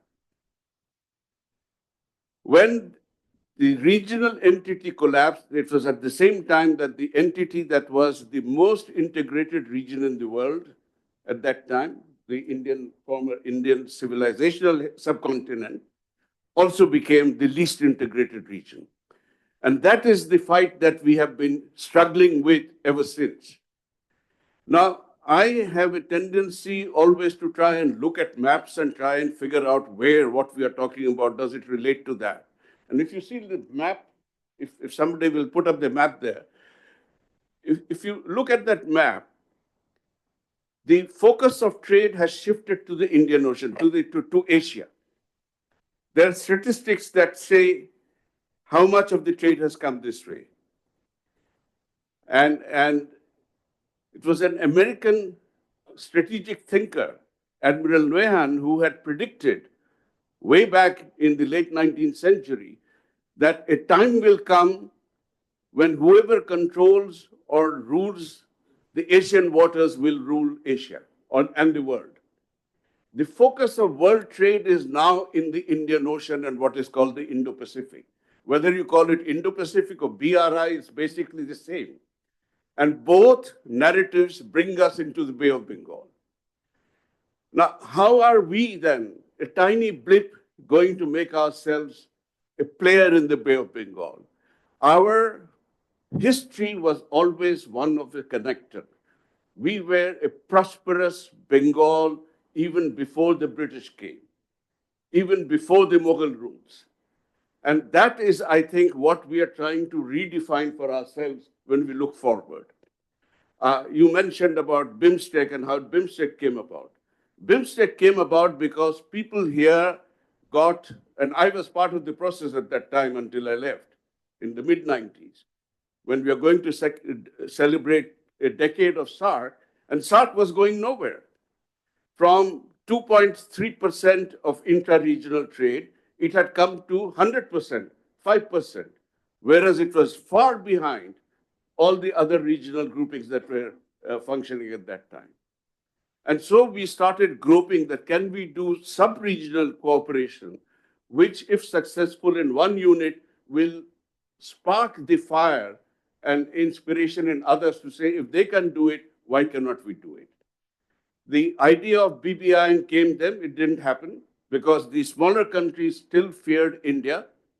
And so they sought more countries joining. So Sri Lanka was approached, Thailand was approached, Myanmar was approached. Sri Lanka and Thailand agreed, Myanmar half agreed. And so BISTEC and then BIMSTEC was formed, but Myanmar agreed. Now, BIMSTEC at that time represented Bangladesh, India, Myanmar, Sri Lanka technical and economic cooperation.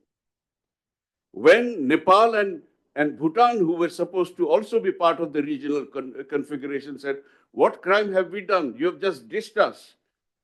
We allowed them to join. Then we had to struggle with inserting two more alphabets, consonants into that acronym. And it was very ingenious. We called it Bay of Bengal Initiative for Multisectoral Technical and Economic Cooperation.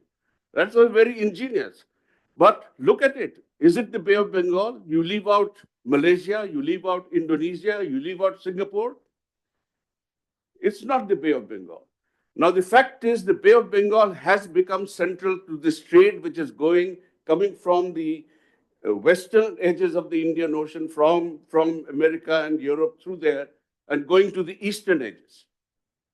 This is where the happening is. Now, either we become part of this or we get left behind. History is not kind to anyone who lags behind. And that is why, to be relevant as a player, as a leader, we should play a proactive role in trying to foster this cooperation. If you're looking at markets, our biggest markets are to our east and to our west. 2 billion population plus on both sides of us. If we can get even 20% of that market, we are well on the way going to forward. So we have to try and detach ourselves from emotional baggage, from history which keeps us pegged down, and move forward. Yes, there'll be things we don't like, there'll be people we don't like, they'll be doing things we don't like. But will that make us go into a shell? My argument, very simple argument, is no. We have to try and convince them that, look, you come and join us and be part of the process. So I have a dream. I have fostered it for the last 30 years, and I will continue doing it till the day I die. Regional cooperation is the only way that for Bangladesh to really grow and prosper. And I take my lessons from a couple of cues. If we remember what John Donne, the famous 18th century poet, had said, no man is an island. No man is an island. He's referring to Europe. And he's saying that if a piece of Europe is washed away, Europe is diminished. South Asia is not an island. And we in South Asia are not an island in the larger Bay of Bengal region. If one collapses, others will hurt. And that is where the line comes, for whom the bell tolls. So when you hear the bell toll, it tolls for thee. If one dies, we will also, it's a death knell for us also. So with those words, I bring this session to a close. Thank you all very much for a very active participation and your patient sharing. Ladies and gentlemen, as we can come to the end of this session, I'll request our respected Director General, sir, to hand over the latest BISS publications to the respected chair of the session and the presenters. So you have 15 minutes to make your keynote presentation. Over to you. So, yes. Yeah.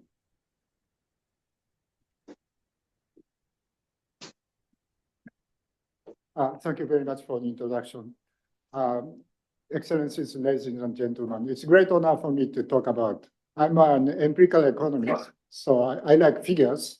So once I start explaining that, it takes at least 2 hours. So try to compress my message somehow to about 15 minutes.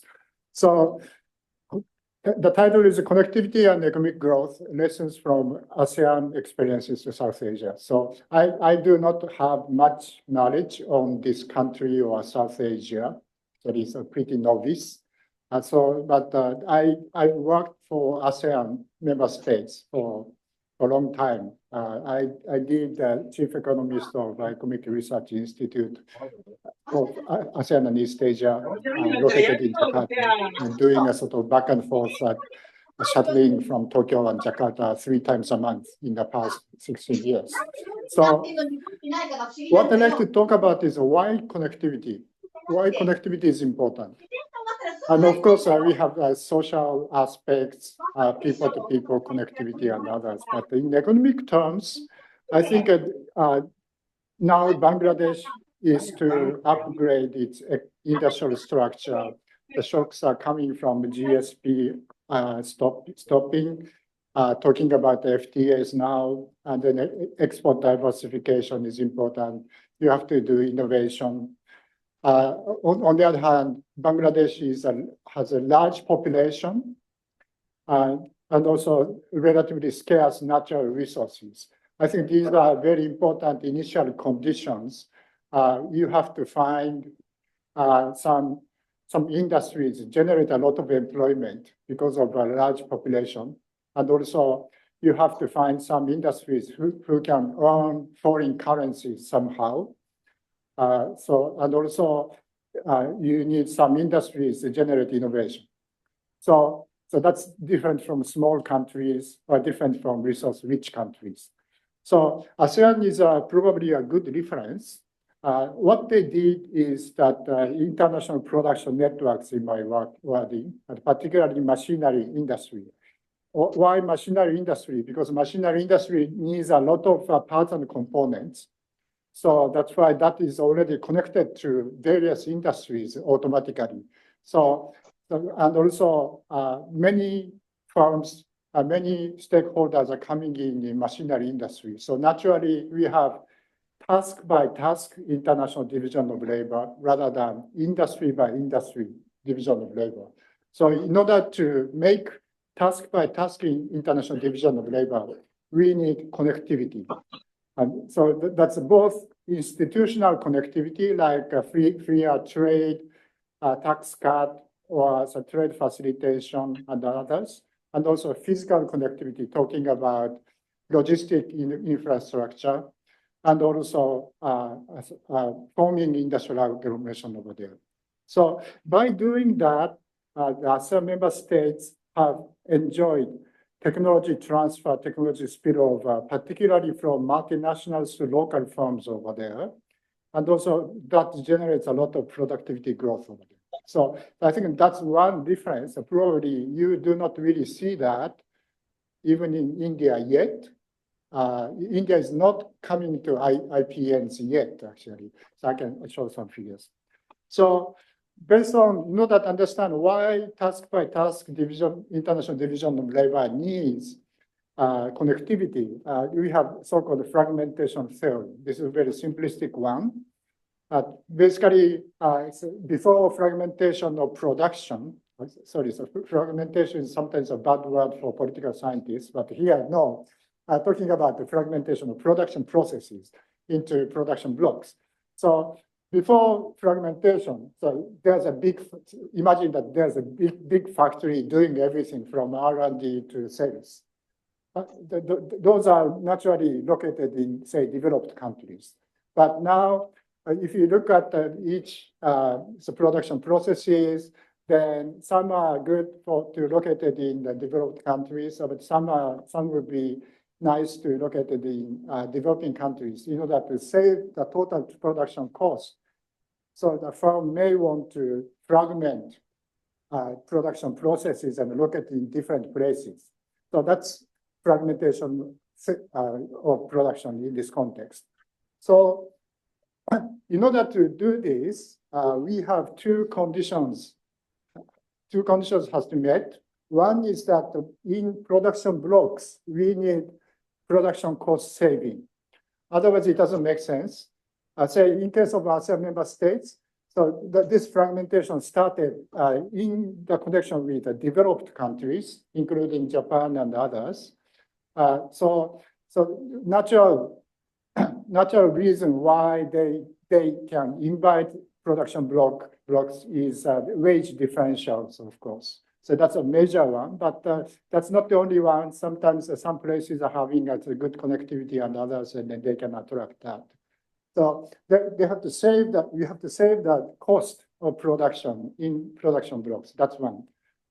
Second is that now production blocks are located remotely, so we have to connect those. So partially this is a parts and components transportation cost and the communication cost, coordination cost. Those are coming in. These are so-called service link cost here. So if service link cost is too high, it doesn't make sense to do that. So this is just a simplistic argument, just two conditions should be met in order to do that. And what ASEAN member states did is that really reduce service link cost very drastically. So they started trade liberalization, tariff cuts, even before forming free trade agreements, particularly starting from electronics, actually. And then starting from export processing zones and using bonded factories, bonded trucks, in order to expand the sort of free trade area, free trade status in the economy. And then after that, FTA is coming in to clean up some import substituting industries like automobiles and iron steel. But at the same time, in order to reduce the cost of production, they built up industrial estates and others in order to show a sort of model case, what sort of economic infrastructure is needed over there. So they did that very seriously over there. And this is too small, I know, but this is a proportion of machinery exports and machinery imports. The red portion, red bars are exports and blue bars are imports. Then we have 1970, 80, 90, 2000, 2010. And then we have different countries over there. So we can see that by 1990, we have that kind of transaction in machinery industries. Proportion of machinery trade is highest, is actually over 70% export. Over 70% exports are machineries. Can you imagine that? And also, many countries in ASEAN and East Asia are having exports and imports at the same time in machinery industries. And then strike portion is parts and components. So more than half machinery trade is parts and components. So other way around, so we have production blocks in different countries, and many trade is actually parts and components trade between production blocks. That happens in ASEAN and also together with the Northeast Asian countries. So this is 2019 figures. So we have, some fonts are a little bit weird, but so the other portion, those are ASEAN and also Northeast Asian countries. So this side, the left-hand side, so you can see exports and imports are going at the same time, and a very large portion parts and components. So they are doing so-called second unbundling, task by task, division of labor is going on. And other countries on the right-hand side, still doing really traditional trade, just import only in case of machinery industries, mainly finished products only, then almost zero export.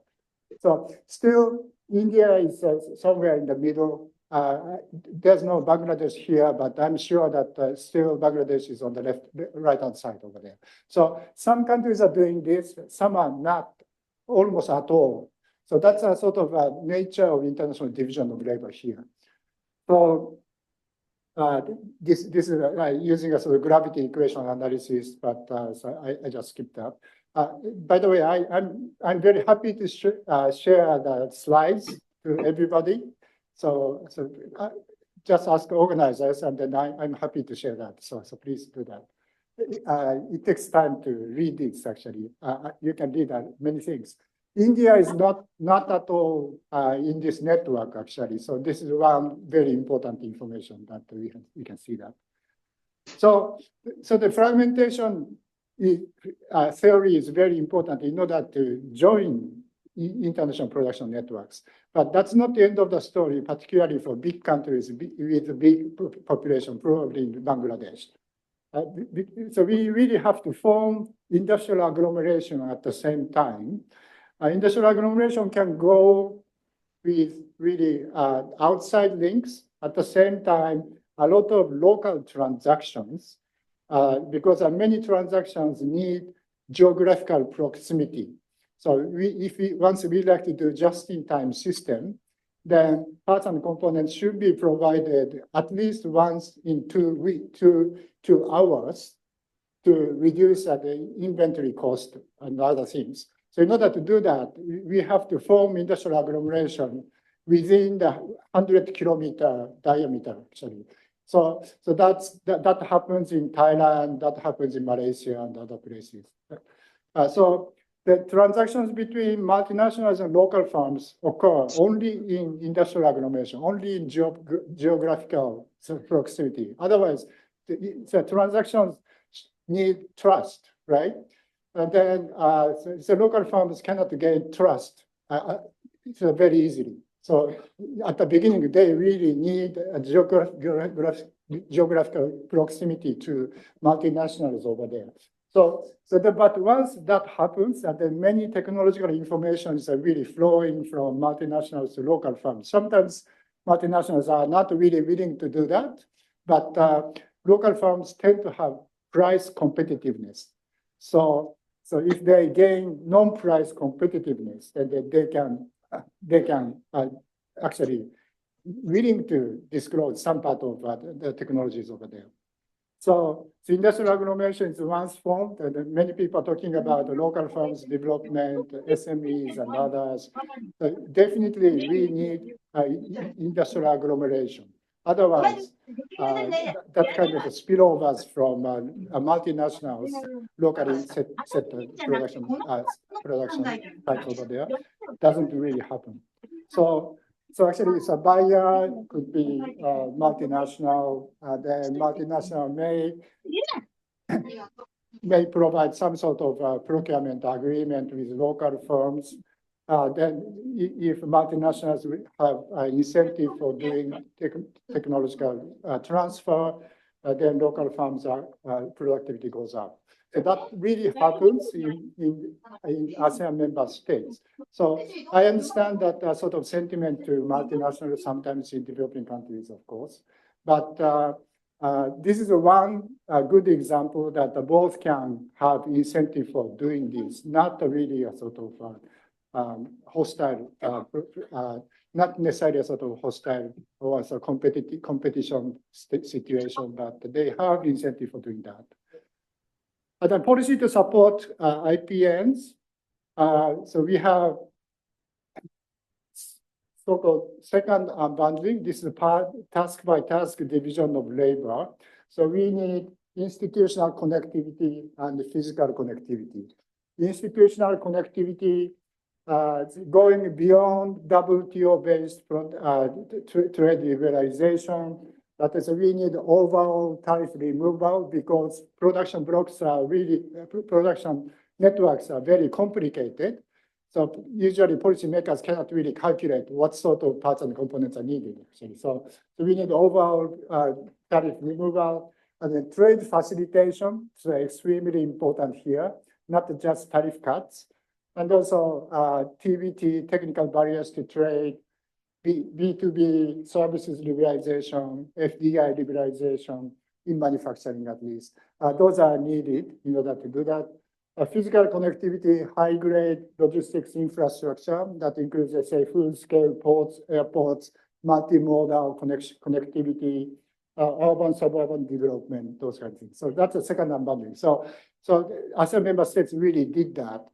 Actually, only ASEAN member states and also Mexico and Costa Rica in Latin America, and also some Eastern European countries. Only those countries are doing this. Other countries are not, actually. So that the key is connectivity first.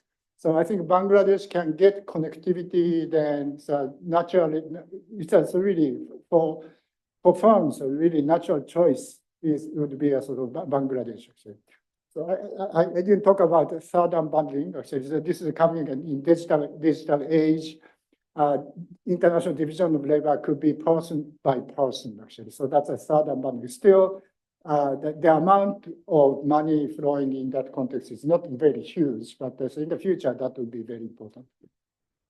So high expectation for Bangladesh. I think Bangladesh has good potential for participating in machinery IPNs. And here in policy discussion, very few discussions so far, in my experience in the past few days, what sort of industries are needed, and then in order to do that, why connectivity is important. That kind of discussion is not quite much here, probably. So I think that's very important to diversify and upgrade industrial structure for further industrialization with innovation. So you are doing a great job in garment industry. That's good. And the garment industry is doing some innovation. That's good. But it's not enough. You will go up from a lower middle income to higher middle income. So certainly, I think we need IPNs. task by task division of labor. And Bangladesh can be a rising star in South Asia, definitely.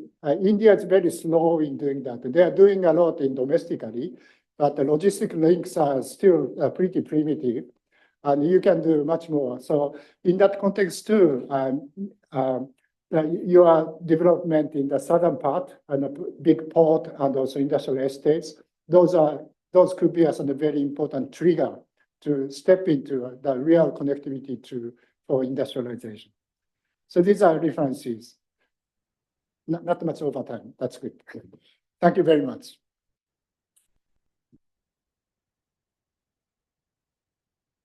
Thank you. Thank you very much, Professor Fukunari.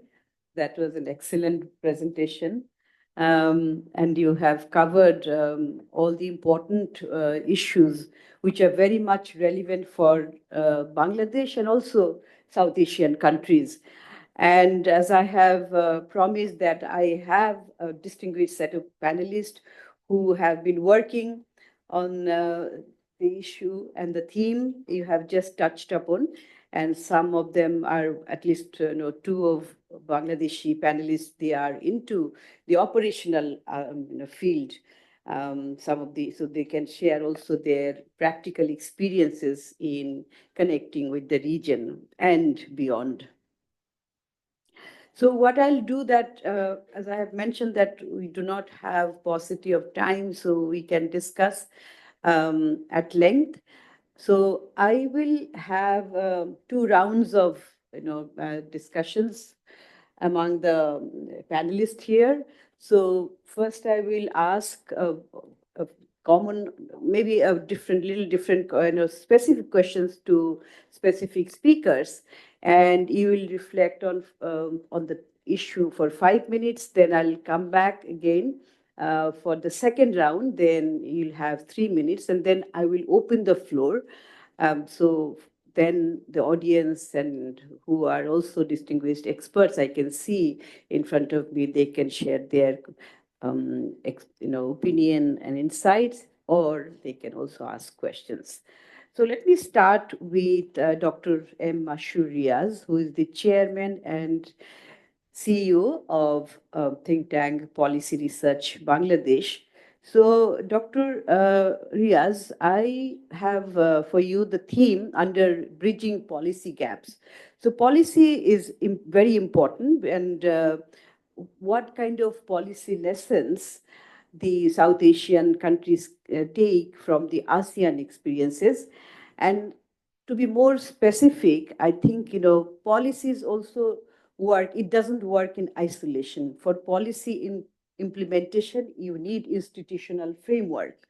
So how do the ASEAN's institutional framework has enabled policy harmonization across various countries? It's not a similar group. It is not. It is a combination of various types of and various sizes of economy. So how did they manage to harmonize among the member states, and what similar mechanisms could be applied in the context of South Asia?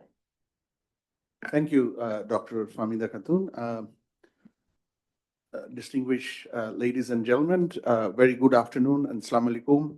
At the outset, let me thank BIS as well as Jetro ID for organizing this very important dialogue on a critical issue on regional connectivity.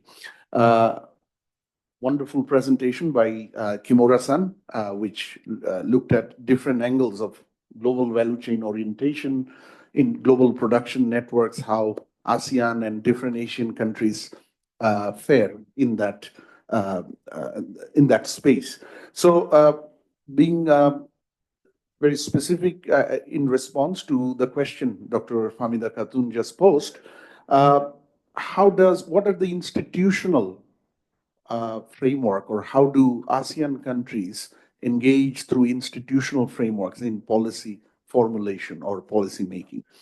I think there are 3 or 4 different areas that actually underpin this whole success of ASEAN countries in being responsive to policy needs and coming up with very robust policy framework that helped ASEAN countries in the economic success they have secured. The first is, how are those policies guided? They don't straight start from a policy document or a draft.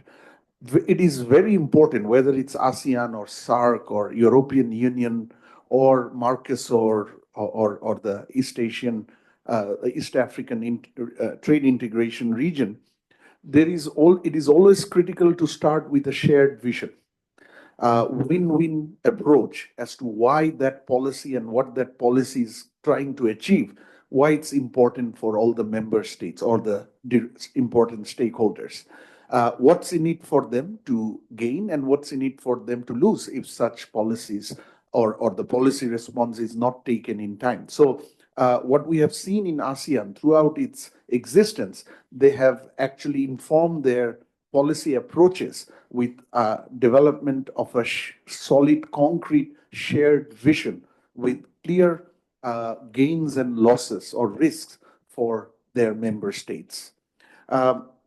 This, for example, included a lot, or it was heavily dominated by the economic gains that member states would derive from going into a policy approach. So trade and investment, for example, has been at the forefront of ASEAN policy approaches. And as a result, we know that ASEAN is now, as a region, fifth largest economy in the world, third largest in entire Asia.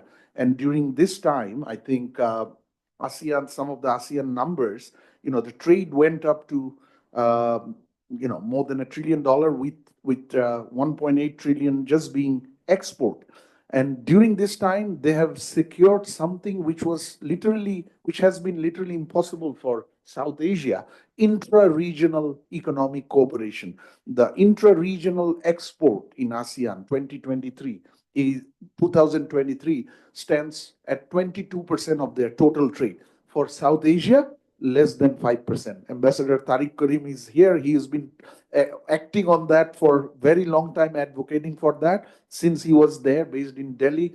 And we worked together during our World Bank days, but it is still below 5%, Tariq Bhai. I mean, South Asia has not moved. And if you look at FDI, 32% of 17% of the global FDI comes into ASEAN countries as a result of, and as part of that 17%, intra-regional investment, FDI, within ASEAN, among them, stood at $213 billion in year 2023.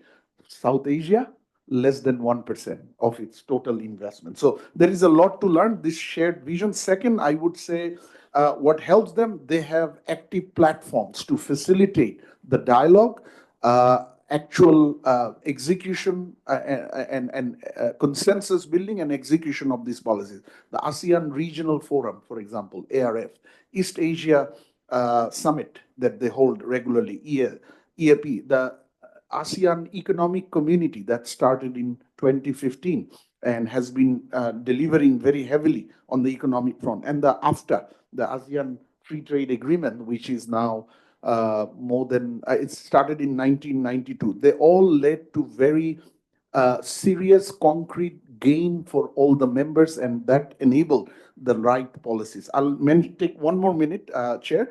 I think what they also do very well in terms of not only formulating and rolling out the policies, but monitoring the progress of those. So if you look at the ASEAN Economic Community, the latest report says that they have progressed or made progress on 96% of the concrete targets and action. That's the level of granularity they have.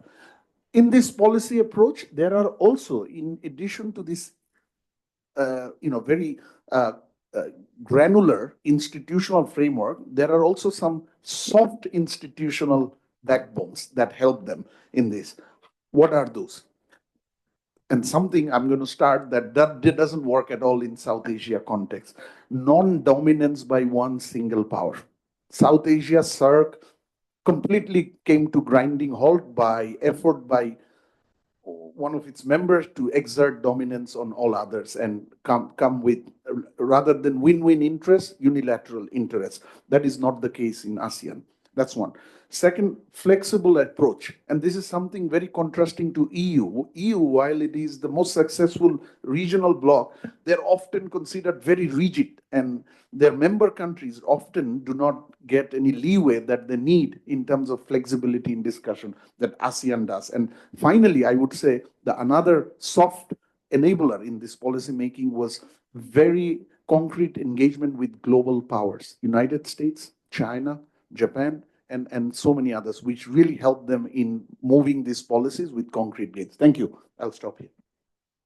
Thank you very much, Dr. Mashurian. Those are very important points. Policy is one thing, and then implementation and monitoring of that implementation, plus an attitude of win-win, being a win-win player, not just being a dominant player. And then finally, the relationship with the global players are very important. So with that, I would now also turn to Professor Subota Kenmei, who is a professor, Department of Regional Development Studies, Faculty of Global and Regional Studies, Toyo University. So linking with what Dr. Mashurias just told, that he also highlighted South Asian trade while talking about ASEAN trades also. So my first question to you would be that, how trade connectivity contributes to growth. Of course, when we talk about trade contributing to growth, we should also be mindful of some of the caveats. But keeping that aside, the fundamental thing is that trade connectivity can contribute to growth if the other institutional mechanism and policy mechanism work well.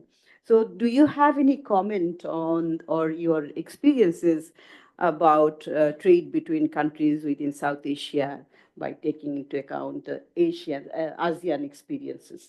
Over to you. Okay, thank you very much. First of all, thank you very much for giving me the opportunity to talk and add something to this conversation. And I think that I'm an international economist and working on actually in Indian Ocean, or the historical context from the British Indian period to the current. And what I observe is that the huge decline in the within context within the region, India, and how it divided how the partition divided the interregional trade.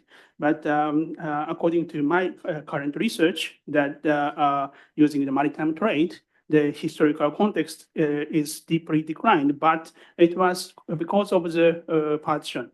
And so we need some more, of course, the regional mechanism which work crucial to make the transaction much clearer, nearly to the domestic trade.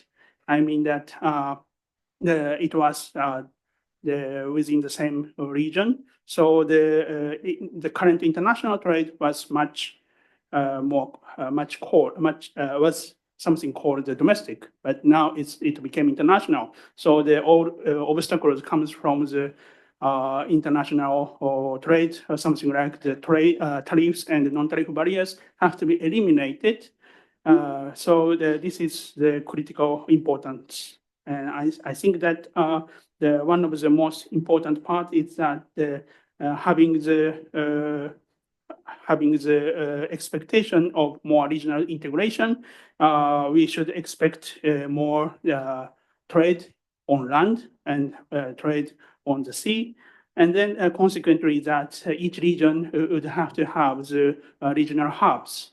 And I think that these are quite important points, and which were also observed in the Southeast Asian countries or other part of the world, that when we try to have the regional integration, both sides of the border have to have the land ports and also the enabling environment like the connecting laws, better laws, and the harmonized institutions.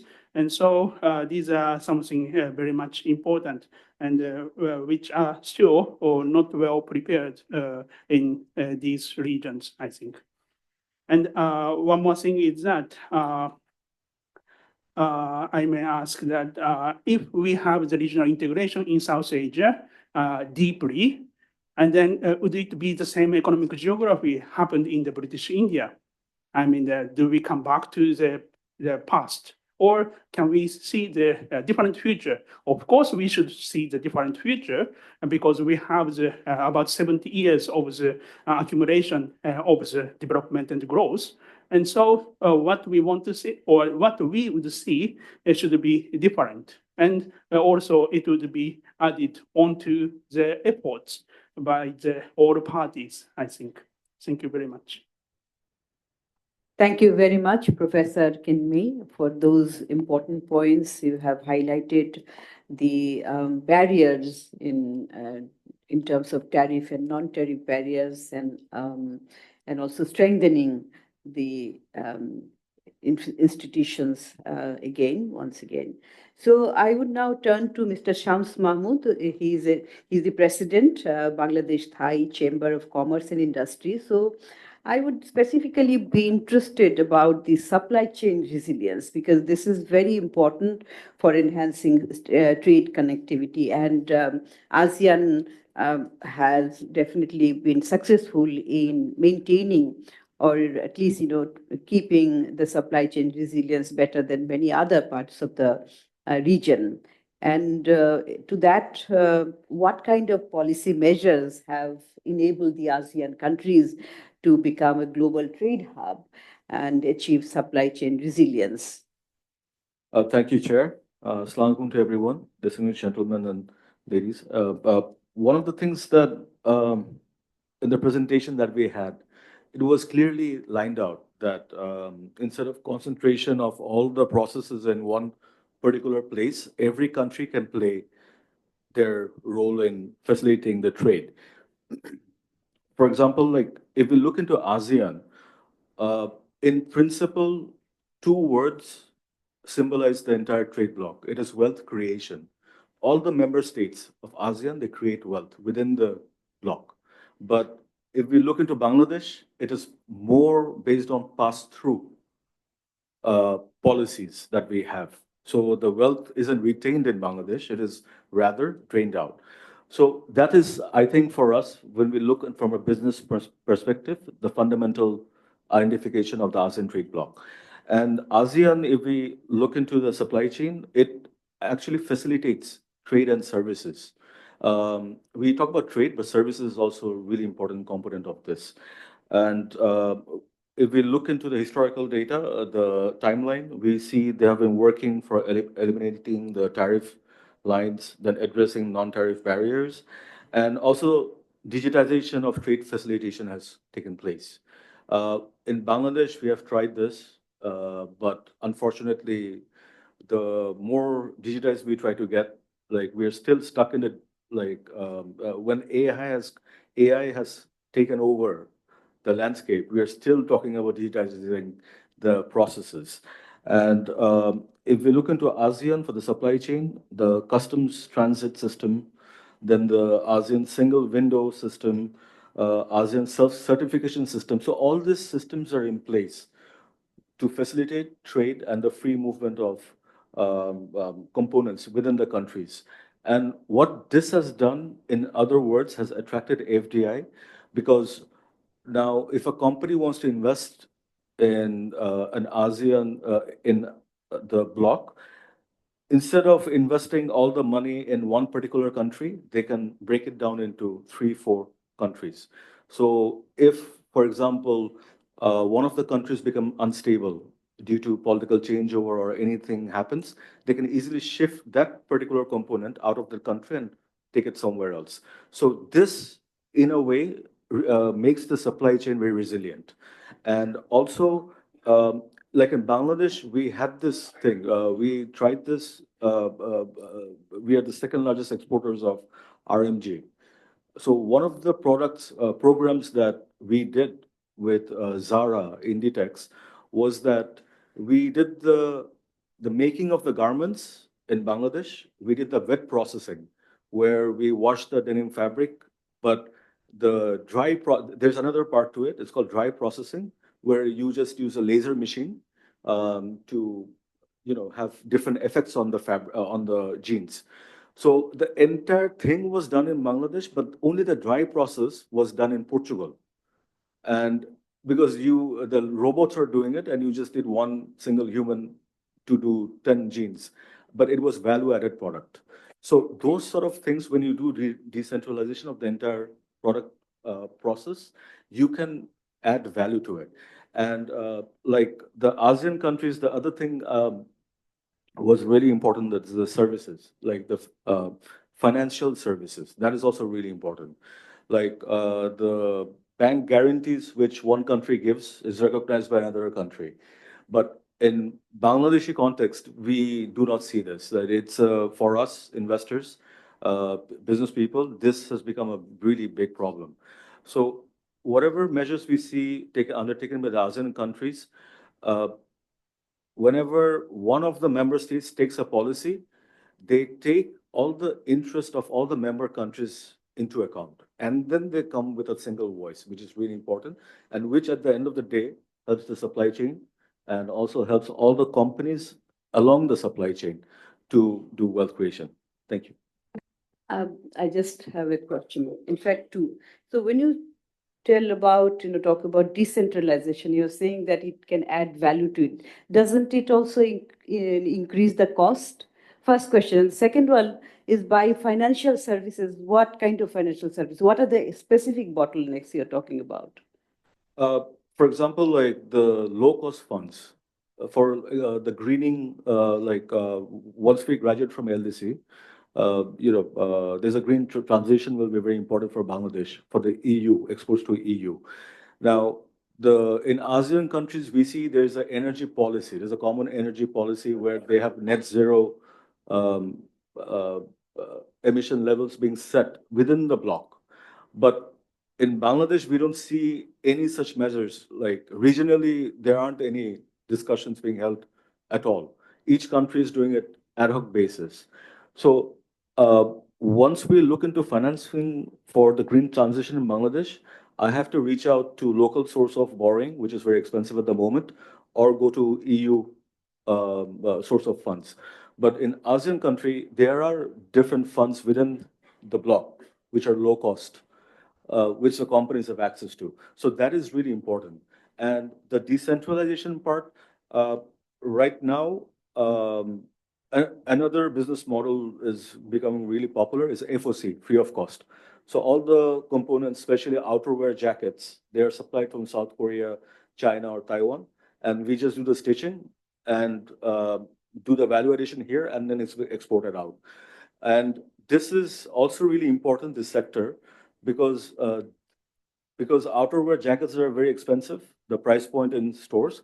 So this is probably the only segment in the RMG industry which will not be affected by the LDC graduation, because the duty will not have an impact on the demand of these sort of products. Very good, interesting model. I think, you also alluded to various opportunities from where we can take, advantage. So now I would like to request Dr. Yamada AG. He is the senior representative of JICA Bangladesh and senior research fellow at JICA Ogata Sadako Research Institute for Peace and Development.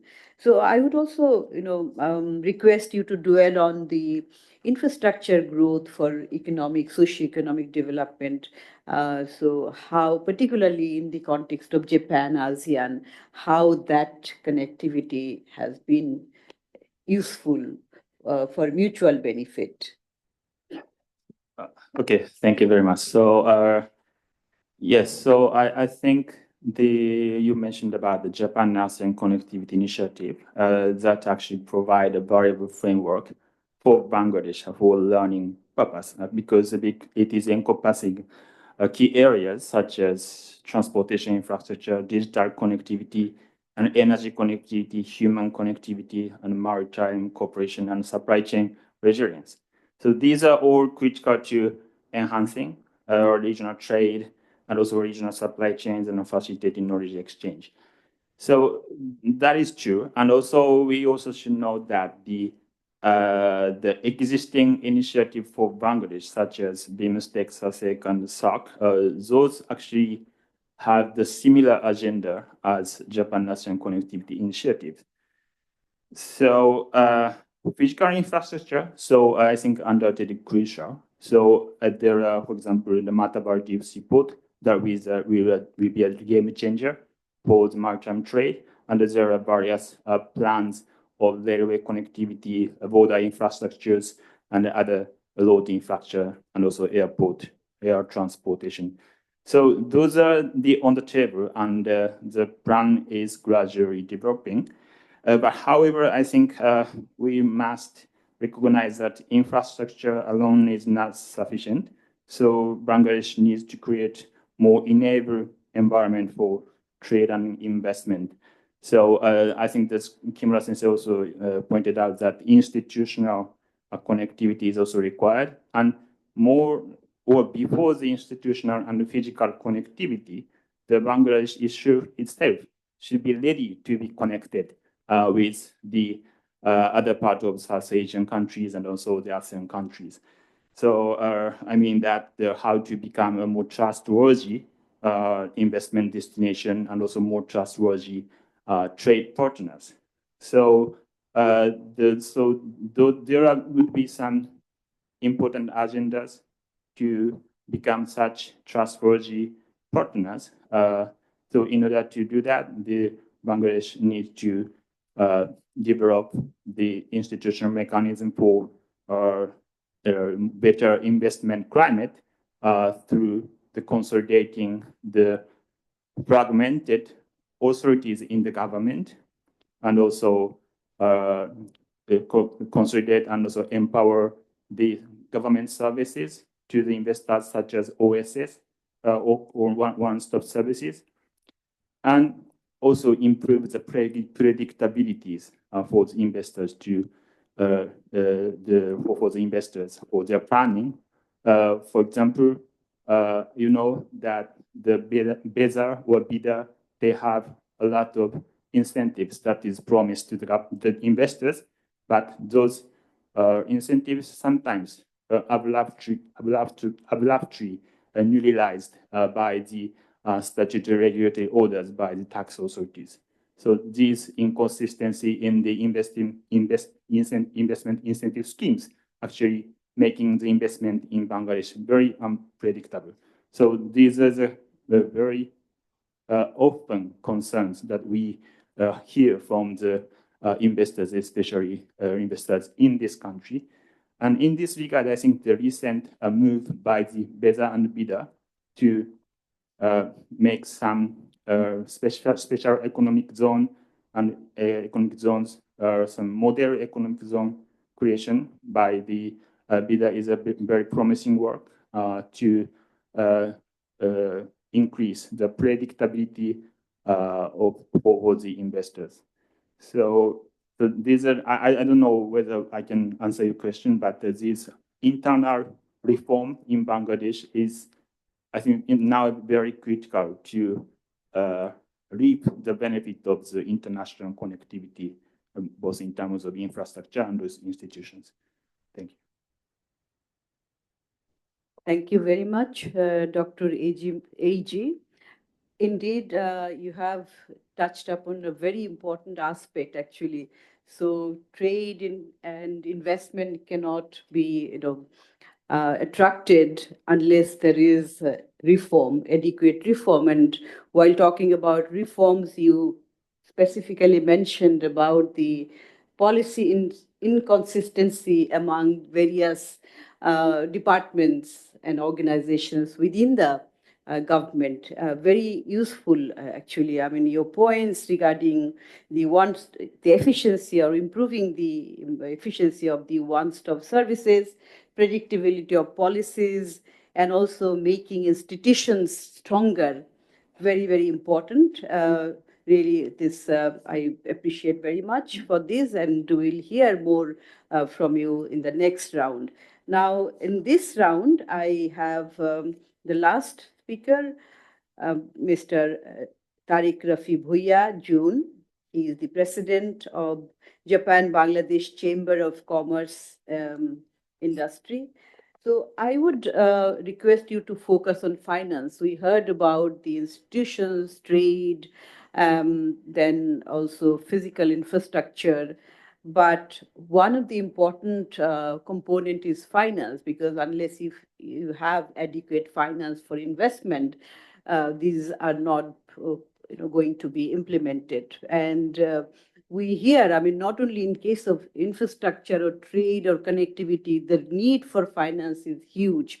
You look at any aspect, any area, health, education, climate issues. Now, infrastructure is also one of the important areas where you need finance. And for that, the South Asian countries are not, in fact, not in a very good situation in terms of attracting large scale infrastructure finance. So, but within South Asia, we also heard from the keynote speaker as well that this is not, South Asia itself is not a very homogeneous region.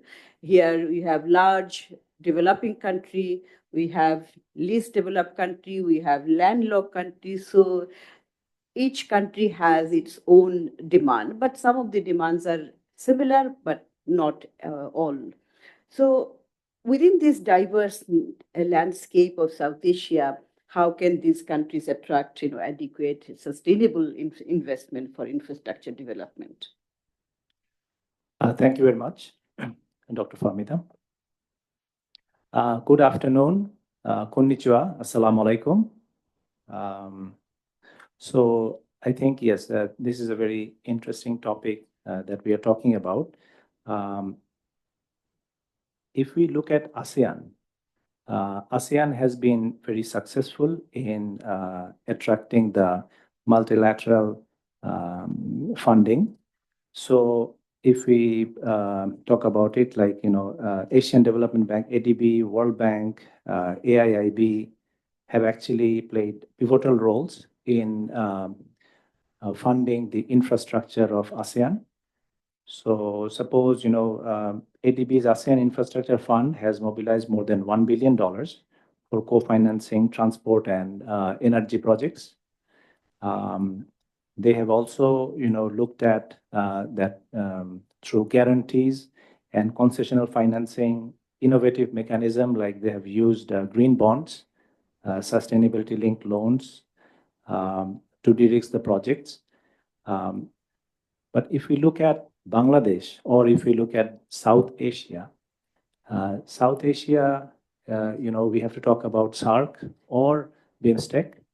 And unfortunately, we have seen that it has not been very successful in bringing large-scale connectivity kind of infrastructure projects, mainly due to the fact that, if we, in order for this to be successful, we have to have the right political commitment. Some of our other speakers have talked about it. If you have very unilateral decision maker in the group, then it does not really work. So what we have seen in Bangladesh, yes, World Bank and ADB has been very active as multilateral donors. But with Japan, JICA has been extremely active. So some of the projects, like, the successful projects that are going on, like the Matarbari Deep Sea project that Yamada-san just mentioned, this project, if you look at it, the interest of India is also served. The interest of Bangladesh is also served. So this kind of project is actually going to be successful, and we're very hopeful that JICA loan and the Japanese help to this government, which has been happening in the past and also in the future. We are hopeful that there'll be more and more projects from Japanese government, and those projects, because a lot of times the project does not work in Bangladesh because the government thinks that World Bank or some other projects which is coming has a specific, political angle to it. Japan being very neutral, whenever these projects are coming from Japan, a lot of times it is very acceptable to the government. And it has been, they've been thinking about the whole regional connectivity and all those, that how it can be actually better. So we hope that more and more Japanese investments will be coming. Also, ADB and World Bank, they are also financing some of the projects. I think, what we need to do better, some of the things that the last speaker talked about, those are very important for us to have more of these fundings, because if we look at the ADB, every year we are supposed to spend a specific amount of money, and we have to do the project management in the right way. A lot of times we are not very good in the project management, and also from the government side of it, a lot of times we see that we are not spending the right amount of money at the right time. And also because of the bureaucratic red tapeism and all those, we cannot really do the projects in the way it was supposed to be done. So if we look at all these, and if we have to improve our corporate governance, and from the internal reforms, if we can do a good job in the next few months, it is a very good time for us to improve a lot of the bottlenecks that we have in the government. If we can do all those kind of things, I think that we will be able to get more investments from the multilateral as well as from the bilateral donors. Thank you. Thank you very much for these points. You rightly touched upon the issue of, the last point to specifically regarding the corporate governance, to attract more investment. But at the same time, finance is also becoming difficult, particularly Bangladesh is poised to graduate from LDC category, and then the era of concessional finance probably will fade out. So in that context, governance is very important, how you spend the money, how you monitor, and how you ensure the accountability. That is very important, because after graduation, this will be on a, particularly on the basis of efficiency and effectiveness of these funds. And you have touched upon the issue of concessional finance, but so we already are observing that many development organizations or financial institutions, their terms are changing, more stringent terms in terms of interest rate and the repayment period. This payment periods is becoming shorter, and the interest rate is becoming higher. So that that emphasizes the need for maintaining our own governance and also the accountability, and also to show that some visible outcome from these investments. You touched upon the issue of green bonds, and this is where we also lag behind, which also emphasizes the need for mobilizing resources domestically as well. But we have seen that our bond market is not developed at a very nascent state. We have to work towards that. I think with this, the first round of discussion is over.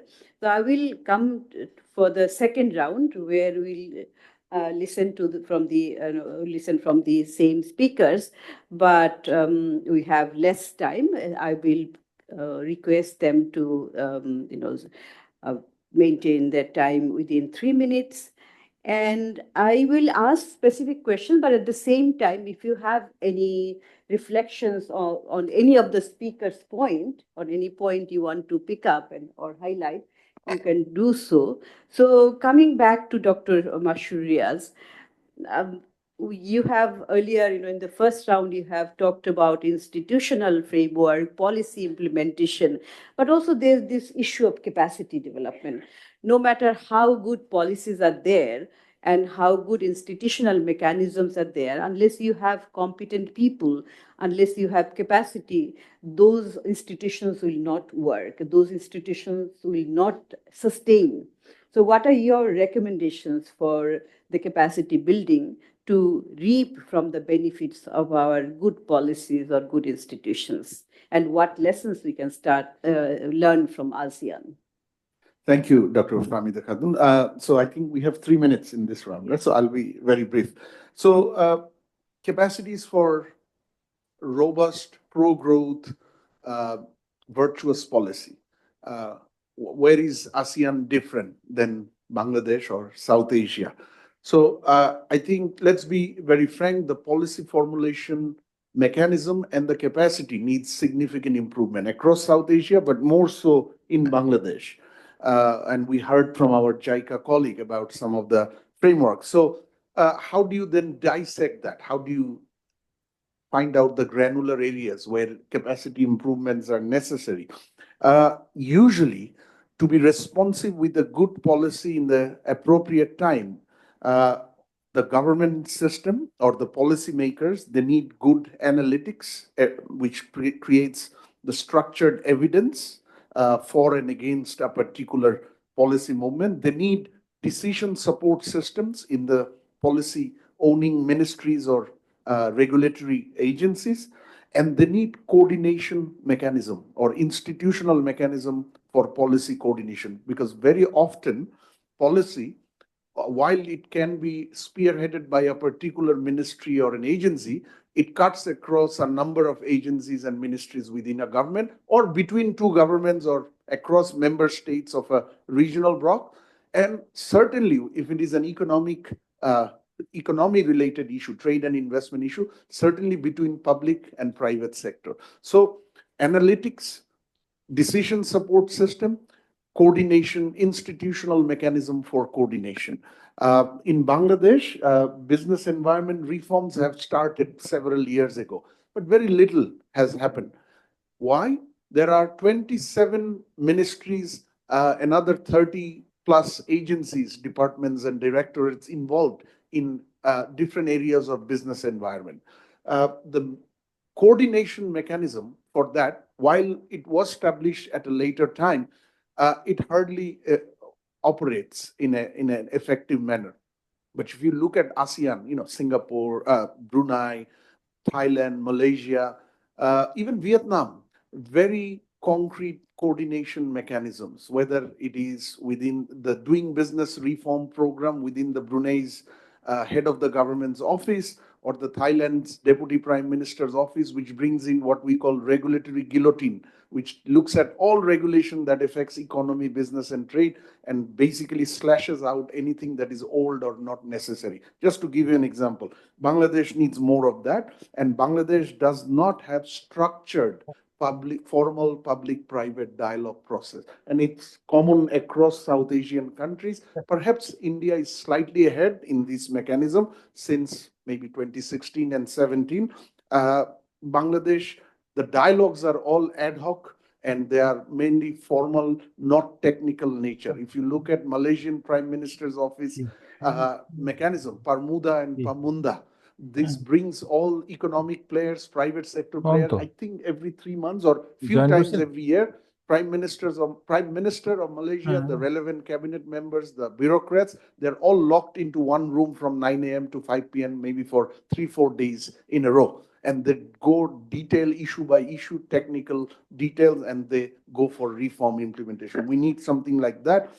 We need, I think, if you look at ASEAN in terms of economic capacity, which then needs to be supported by the policy and both formulation and implementation, 3 areas define ASEAN's competitiveness superiority, which help them become the world's global value chain destination: connectivity, productivity, and innovation. If we look at connectivity, the trade connectivity, the logistics, and so on, Bangladesh is far behind Vietnam, Thailand, Indonesia, any of the competitors that are in ASEAN. Overall, South Asian logistics performance index, if you look at South Asia vis-a-vis ASEAN, South Asia is far behind. Productivity, we are far behind China or Vietnam. Yes, we are, as Shams Mahmood said, second largest in terms of RMG producers, but it's by volume. But if you look at Vietnam, they export far less volume, make a lot more money than us in RMG, because eventually it's the money that's brought home that matters, right? And that's where I think we are behind productivity wise. And third, innovation. Bangladesh particularly, India is quite ahead, but still South Asia as a region is far behind ASEAN and the Southeast Asia in terms of its innovative capability. And it's not only technology innovation, it's innovation in management practices, innovation in production practices, and overall technology. So all of this together, we need to develop our capacity accordingly, and a mindset is extremely important, a facilitative rather than a regulatory only mindset that's needed in the policymaker side. And broader stakeholder needs to look at FDI, for example, as a public good, not necessarily a vested interest issue. FDI worked like a magic in ASEAN countries. In Bangladesh, while in paper it's very open to FDI, there are pockets of resistance, which particularly, I'm afraid, has been growing over the last 10, 12 years under some political patronization, where they have been indirectly or trying to subvert FDI. We have to come out of that mindset. Thank you. Thank you, Dr. Bashurias, for those points. Very rightly pointed out the connectivity, productivity, and the innovation aspect of the the efficiency of these countries and the strengthening of the policy implications, policy implementation through these methods. And I think I wanted to give you 3 more minutes, but I will come to you at the end because there's a request from the organizer that I open the floor so that some of the questions can be posed to you and you can take it up for discussion. So with that, let me open the floor. So the floor is open for your comments, questions, insights. So maybe about 15 to 20 minutes we can go for this open session. Yes, Ambassador Tariq Karim. No questions. I just wanted to add a point to what Masroor had mentioned earlier. Several mechanisms that ASEAN has put in place. There is one mechanism which they adopted directly from the European development of the European model. That's the political consultation mechanism, which they have at regular intervals at different levels, where they actually, the politics is coordinated with whatever approach they're taking as a region. And of course, in South Asia, it is below the zero benchmark here. That is the problem. Because as I mentioned earlier, unless the politics works, nothing else moves forward. Thank you very much for highlighting that point. Very important. Yes, please. Thank you, Chair.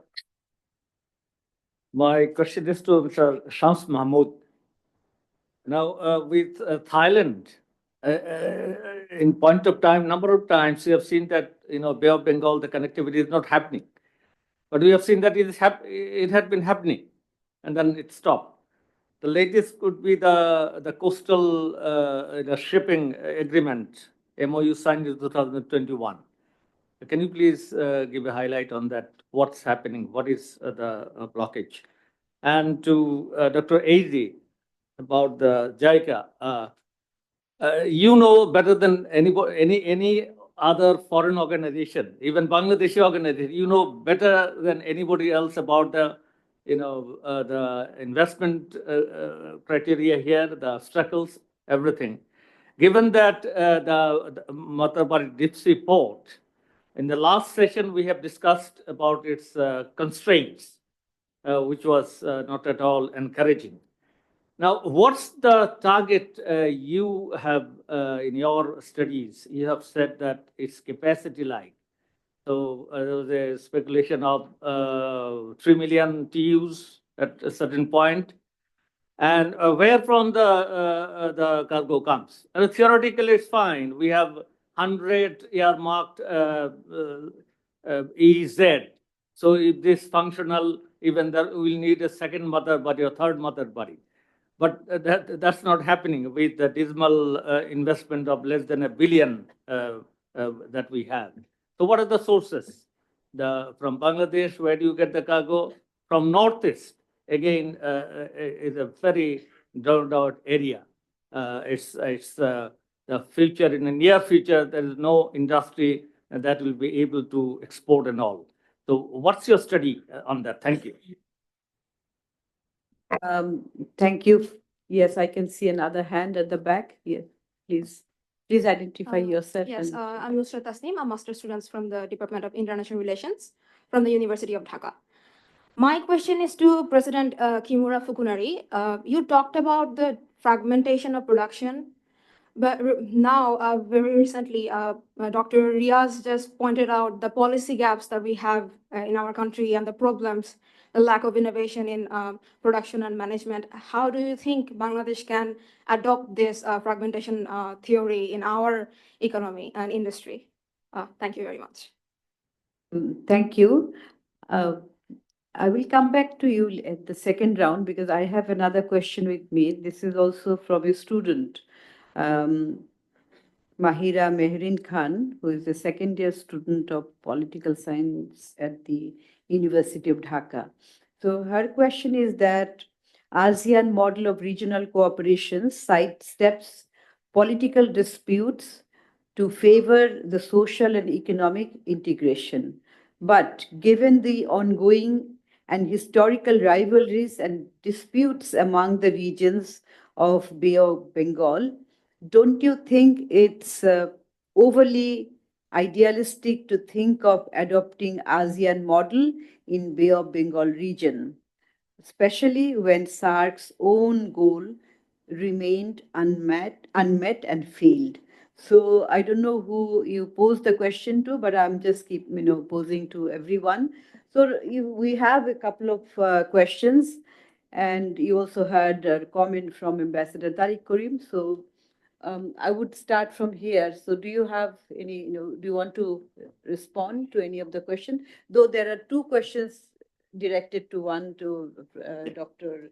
Kenmi and one to Shams Mahmood, but still I would like to come Yes, to yes. you. Okay. So again, this is AG Ahmad Abhijayka, Bangladesh office. So thank you very much for the question about the Matabari.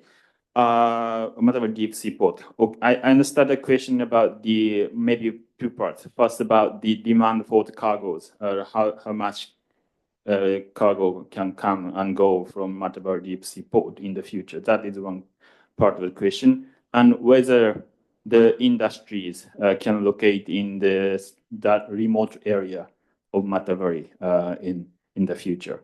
So yes, I understand that is a very challenging question, but given the existing demand for container cargoes and also bulk cargo to Bangladesh, that is around 3 million TEU per year. Our kind of baseline expectation is a conservative projection by 2040s. I think it will be growing to maybe around 12 million TEU in the country. And existing plans of expanding Paira, Mongra, and also Chattogram port by materializing the Bay Terminal project. It will not be definitely not enough to cover entire demand. So Matabari itself should cover up the surpassing high demand for the cargo transportations in this country, so that this capacity constraint for cargoes will not hamper the economic growth. So the economic impact of this cap on the capacity, this maritime capacity, can reduce the GDP of Bangladesh in substantial portion. That is what we are currently projecting. So the Matabari is the only location where the Bangladesh can construct deep sea port, which will be enabling the direct transportation of large size vessels without transshipping at Colombo or Singapore. So Mattabari is the only location that can accommodate large-scale vessels. So this will be inevitably necessary for the country to enhance the regional connectivity and also international global connectivity. So, and therefore, realizing the utilization of Mattabari, so the infrastructure development and inland on land-based infrastructure development, such as road development, railway development, also necessary. So that is also currently under implementation. So we expect that this will serve the full utilization of the Mattabari port. And for the industrial development, actually currently we are supporting the MIDI of the Bangladesh government to prepare the MIDI master plan. So Mattabari and Moheshkari Integrated Development Initiatives master plan project is currently going on. So in that project, the creation of the industrial hub is currently studied. Actually, there are a lot of potentials in that area for the industries, for the port proximity industries can be developed there. And by gradually already in that area, the population is already not so small. So we can expect the population growth in that area, and also gradually the development of the industry can be expected by leveraging the proximity to the port. So that is a scenario currently we are having, discussing with the government. So I hope that answers your question. Thank you. Thank you. Would you like to take in? Yeah, I will. Yes. Would you like to come in? You have. Yeah, so application of the fragmentation theory to Bangladesh, that's exactly what Yamada-san said. I think we need two things. One is the improvement of location advantages. So that includes, say, first, investment climate should be better, including, say, industrial estate services, access roads, and other things. So I think that's one thing. And then second is reducing service link cost. So the port with a large container yard is definitely needed. And also, if we head for electronics, then air transportation is also very important too. So that kind of improvement, including access roads and others, are definitely there. And then, so those two things can be done. Then I think we really have to invite some multinationals at the beginning. Because it's a little bit difficult for local firms to do for the first place, actually. So then I think you have to really head for a sort of a good companies in developed countries, or possibly China, possibly India. But I think it's very important to invite many first to grow up to the industrial agglomeration. So we have to plan ahead to do a sort of good geographical designing of the industrial agglomeration, then start doing that. So I think we have prior examples in ASEAN. So we started from Lamchaban Port, Eastern Seaboard in Thailand, in Malaysia also, so they are forming industrial agglomeration. Now Hanoi and the Ho Chi Minh City is doing that. Jakarta, finally, so some infrastructure is getting better. So I think many countries are doing that. So there are clear successful examples in the past. So I think you can follow that path to do that. So that's my view on that. Thank you. Before I go to Shams Mahmood, I would like to request Dr. Mashur Riaz to answer the question of the student that, don't you feel that, following or adopting ASEAN model is too idealistic, where we have failed in case of SAARC and regional integration? There are certainly challenges, but I would not call it too ambitious or too idealistic. Certainly, we're not trying to be an European Union or even a North American treaty, NAFTA like. ASEAN is Asian, right? And there are a lot of common features between Asian countries, among Asian countries. When ASEAN started a few decades ago, that region also had political tension. Many of you know, ASEAN is also called the Balkans of Asia. There is so much of divergence in political reality, religion, ethnicity, uh, and economic sophistication level among the members. Yet they came together and it worked well, and they have overcome the political differences for betterment of common good, which is the economic good, particularly, right?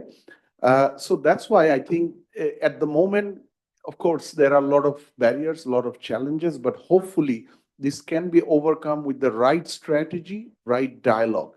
And ASEAN also did not take a short-term approach. You know, if you look at first 5 years or 10 years of ASEAN, you'll probably not find much success. But when you now look back over 30 years or 40 years, that's where you see the success, right? So I think, as Ambassador Tariq Karim said, if politics doesn't work, nothing else will work. So the political goodwill is the first starting point in South Asia. And hopefully that can be achieved. Two important factors. Again, as I said, in case of ASEAN, there was an integrating factor or integration factor, which was the what's in it for us? Is it good? Second, a presence of a friend like Japan, which is trusted by everybody, whether it's in Dhaka or Delhi or in Islamabad or Colombo, can make a big change. And that's why I'm very grateful to our Japanese friends and Japanese government that they have taken an initiative to help the regional integration in this country. Thank you. Okay, Professor Fukunari, you wanted to Yeah, comment? just very briefly. I think there are many failure examples of economic integration among developing countries because of nothing to trade, basically. But in case of ASEAN, that ASEAN member states connected to developed countries first, then start doing production networks.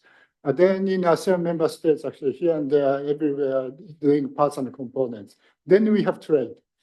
So I think that's the order. So it's very important that the case SARS and BIMSTEC, what to be traded. Maybe integration is not really completed with that group, but to outside, that should be open. And then we have open to accept foreign direct investment.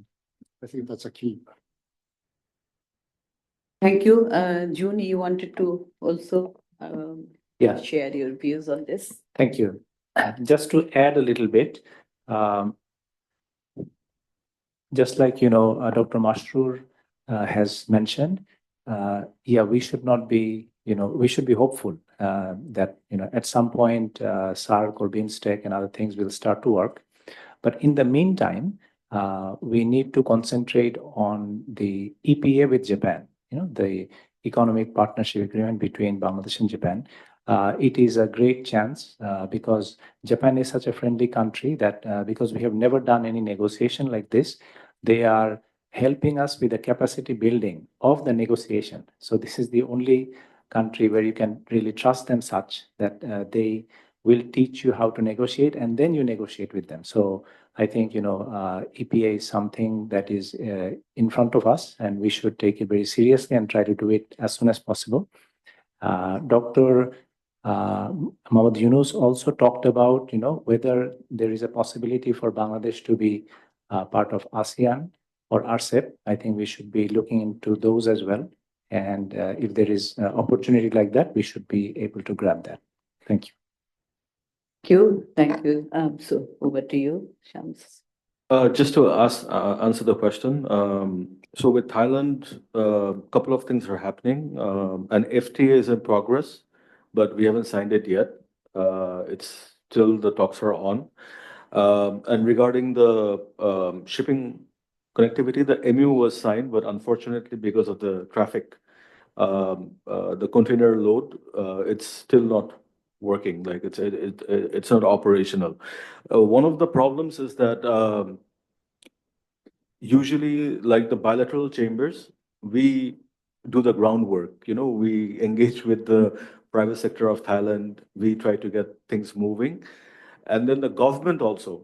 For example, they talk to the counterparts. The Bangladesh government talks to the government of Thailand. They get things in order. But after a certain point, FBCCI takes over. And because of that, a lot of things, MOUs remain MOUs, no action is taken. So we need to fix those. These are some institutional weaknesses that we have from our side. So that needs to be addressed.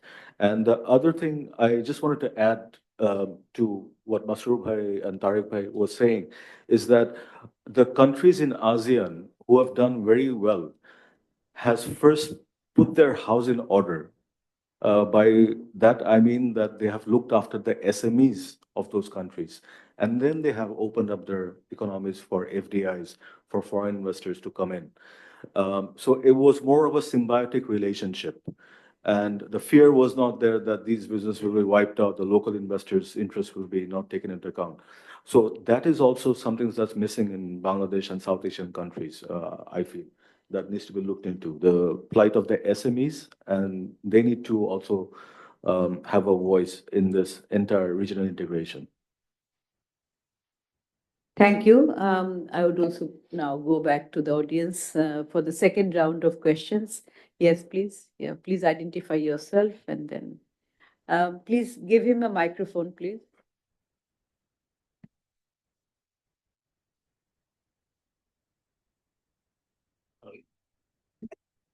Good afternoon. I'm Abdullah Mahmood. I'm conducting some in-depth research under the supervision of Dr. Khalid Quddus and Associate Professor Roni Bosher in the Department of Are you a student or? International Relations, Okay. Jahangirangar University. I'm working as an assistant researcher. My question to you particularly, we are talking about reconnectivity, innovation, and you state the big word. The word is capacity building. Maybe nobody can catch you. In terms of capacity building, you know that fourth industrial revolution is knocking our doors. The vast majority of our workers are not skilled, I mean, up to the mark.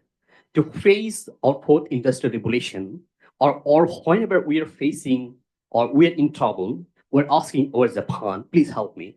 As if like, I'm hungry, please give me some fishes so that I can eat. But can Japan give us a net so that we can fish? We can fish ourselves, that we can eat. Number one. Number two, following BRI, Indo-Pacific strategy and regional connectivity, and there are some challenges, and Bangladesh might be another field or center of war in the nearest future unless some strategies are taken into deep consideration. So from this point of view, as Japan after the World War II, and it was bombed by the USA, and what factors enabled the USA to be USA that Japan is now? And they have been successful in reestablishing or establishing a good relationship with the USA and the other countries, particularly countries in the EU. So these are my two questions to you. Thank you very much. Who did you pose the question to? Anyone, any panelist? Thank you. You wanted to say something? Yes. Thank you. Thank you very much, Chair. This is Alauddin Ahmed.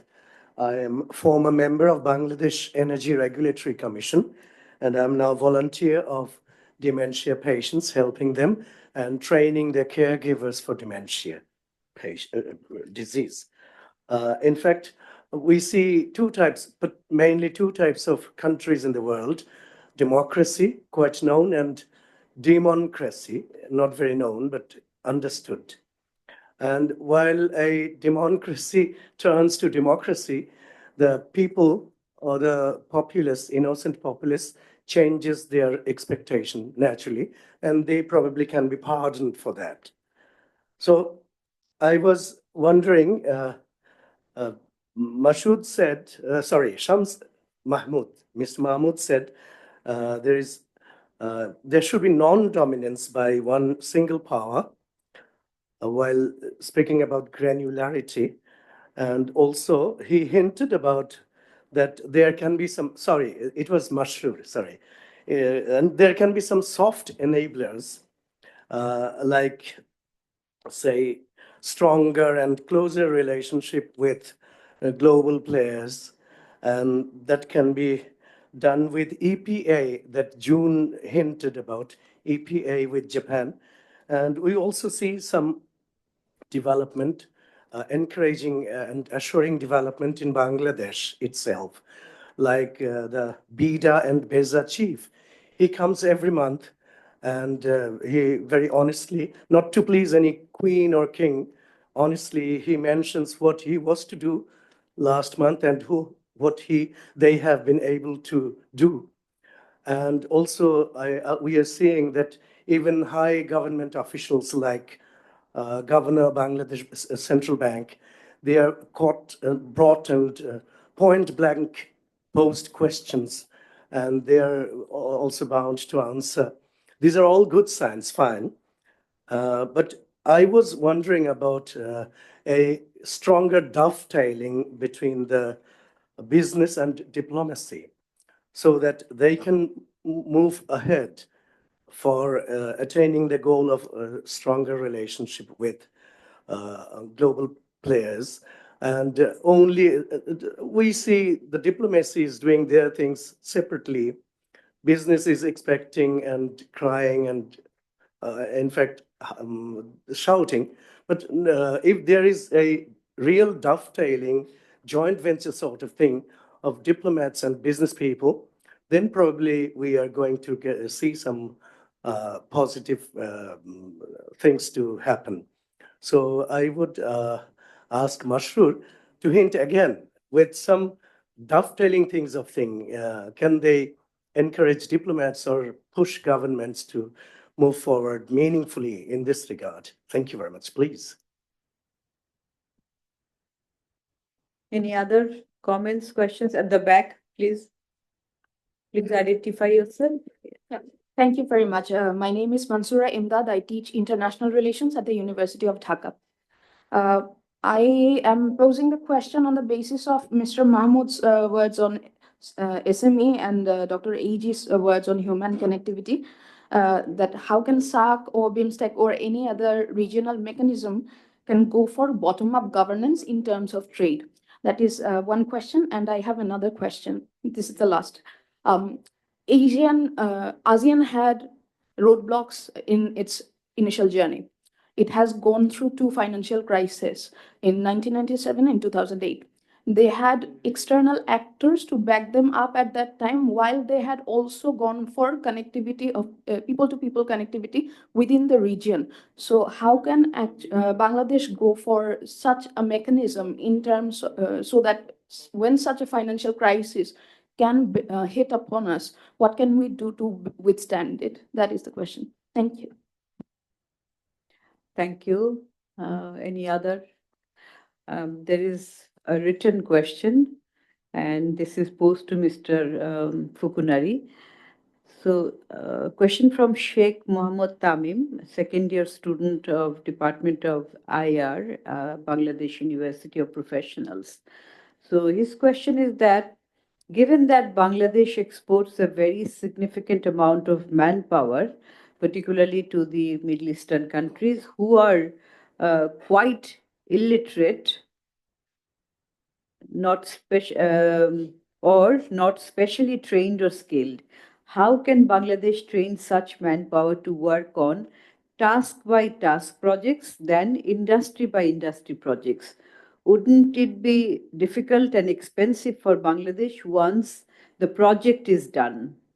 So we have a couple of questions. So let me start from the left now, from my left side. Is there any question posed to Shams this time? No. With Dr. Mashroor, you have a couple of points. And also particularly this, someone from this side, there was a question regarding USA-Japan relationship. I think some of the questions have been in line with the relationship, with economic relationship, despite some not so pleasant political relationship, and the last question from the back also touched upon people-to-people connectivity to take forward the economic relationship. So yeah, over to you, Mashu. Yes, thank you for the very important point on dovetailing economic opportunities and diplomacy, right? So economic diplomacy. Well, in Bangladesh, we were late to start this. I think as far as I recall, but please correct me if I'm wrong, there are many former and current diplomats sitting. I think officially an economic diplomacy wing, as well as economic diplomacy formal approach was undertaken in Bangladesh only in the last few years, 5 years after 2020. Should have been taken up in 90s when we started trade liberalization, we started export-led growth, late 80s, early 90s. So we were about 30 years late, number one. Number two, how some countries are actually doing it. So I think we have a delegation from JETRO ID. JETRO itself is a great example how diplomacy, the government's own public sector's own might, as well as bringing in the country's private sector, they work together in promoting investment, export, import opportunities with a bilateral counterpart, Bangladesh, for example, right? Singapore, ESG, if you look at Enterprise Singapore, that's what they do. It brings together Singapore government mechanism, machineries, and the capability, combine it with Singaporean businesses, and then pursue very targeted either strategy or targeted project opportunities. Bangladesh never made any attempt like that. So we have to go for this systematic identification of opportunity, strategy, and then pursuing that opportunity together. I think many of you probably know, or many of you don't know, that Bangladesh does not have a trade strategy yet. We have an export policy, we have an import policy order. Those are different from our trade strategy. We don't have an FDI strategy either. And if you look at countries like Thailand, Vietnam, Malaysia, and Indonesia, they not only have trade and investment strategies, they develop those hand in hand, complementary to each other.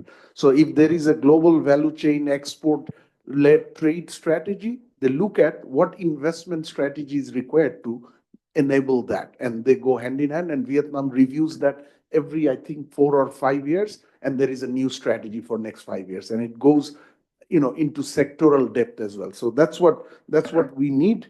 And but good news is some, perhaps without looking at it very systematically, but perhaps due to persuasion from the more developed or more capable bilateral partner, Bangladesh has started a bit of economic diplomacy without calling it economic diplomacy. The PPED between Japan and Bangladesh, public-private economic dialogue. I think so far, maybe 8 or 9 dialogue has happened. This is led by the government from both sides, but they take inputs from the private sector in terms of opportunities to pursue, right? Similarly, we have TICFA with the US, and I think TIFA with Australia. But these, to give the right credit, they started because of persuasion from the other side, not from Bangladesh. Now, Bangladesh needs to start doing its own proactively. Thank you. Thank you, Mashroor. I just want to add one thing. You see, the basic fundamentals of trade is like you have to have comparative advantage. So if you look at some of the countries which are not in good terms, apparently, of course, and also, at the core as well. But trade hasn't really stopped. I mean, look at India-China trade or USA-China. So many countries are dependent. I mean, even if their political ideologies do not align, and they have really, I mean, you can say rivalry or very, very significant problems. But the reality is that, when you have to rely on other countries for good, quality products or services, and with reliability, and also at a lower cost, and cost is also another important factor. So sometimes it overcomes, the economic interest overtakes political interest, of course, but then it is a complicated situation. But we have seen that, in our case, despite having good economic relationship, political relationships with many countries, we are not being able to take advantage of that. We are not exploring, or we are not being able to reap the highest benefit from those goodwills, among countries. So it is not one factor, I would say. Now I would turn to Professor Fukunari. There is a question posed to you, particularly. Yes, yeah. Thank you. One good thing in manufacturing activity is that generates relatively large employment opportunities for relatively less educated people. We always have a sort of shortage in the manager class and engineers, but worker levels, usually we can generate a lot of employment in general. But some potential candidates may not read any letters or anything, and then that will be a problem, of course. So maybe some intervention to the government's help may be needed. But we have some example in Cambodia that Japanese company called Minebea try to set up a factory over there. They employed a bunch of people. The many couldn't read the Khmer language, so they had some special classes before working time starts, and learn the sort of Khmer language, for example. So certainly that's an elementary school level, but sometimes that kind of supplementary educational opportunities may be needed. So I think that should be done. A little bit higher level, say foreman class and others. Many industrial estates set up some schools when operations are slow, then they can go and then learn what's going on. I think that kind of things is very important. The famous one is Penang, Malaysia. That's a really early examples. A bunch of electronics companies get together and set up a sort of schools for sort of middle class engineers. So we have various ways to do. So sometimes companies have incentive to do that, but of course that could be costly. There may be some sort of intervention coming from industrial estates level or government may be needed. But it's very important to move people from informal sector to formal sector in terms of, say, social security and other things. So we have to move like that somehow. So that's what we really have to do in industrialization. Thank you.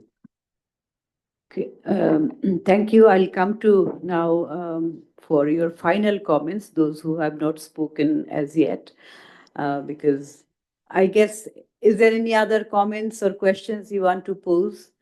Because I'll be, going to the panelists for their final remarks.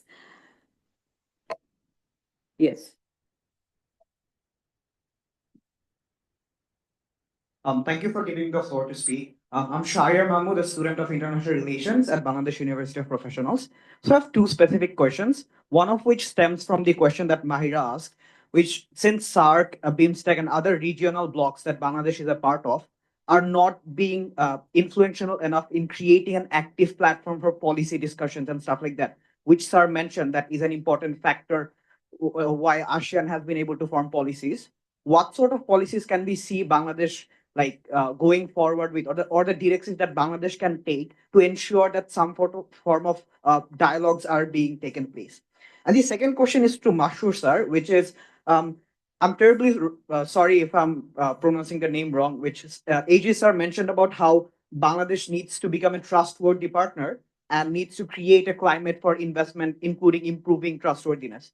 So if I'm not wrong, you recently have been appointed as a chairman of BSEC, meaning you're a crucial position who can change these things and form policy.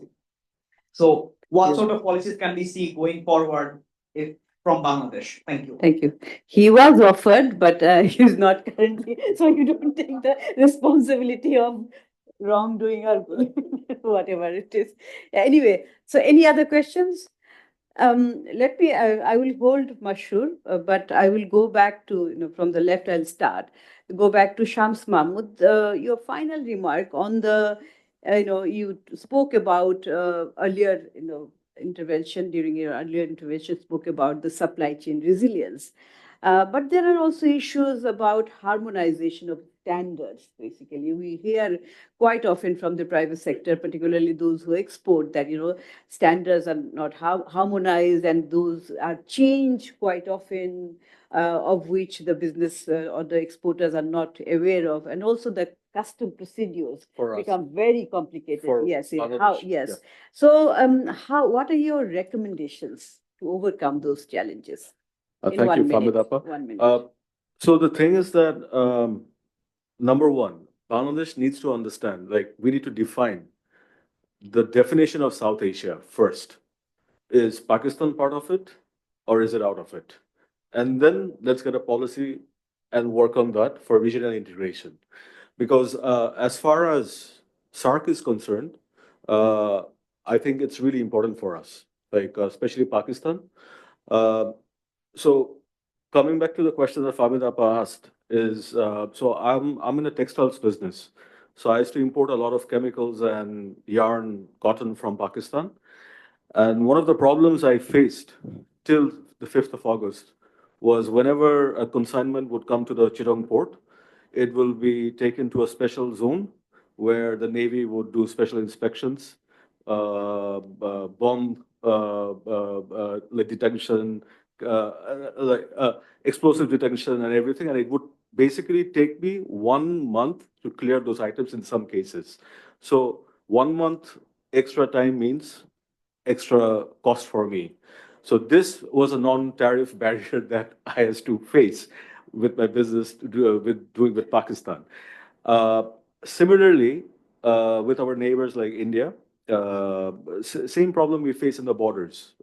Unnecessary inspections. There are barriers put in place, and these things become a problem.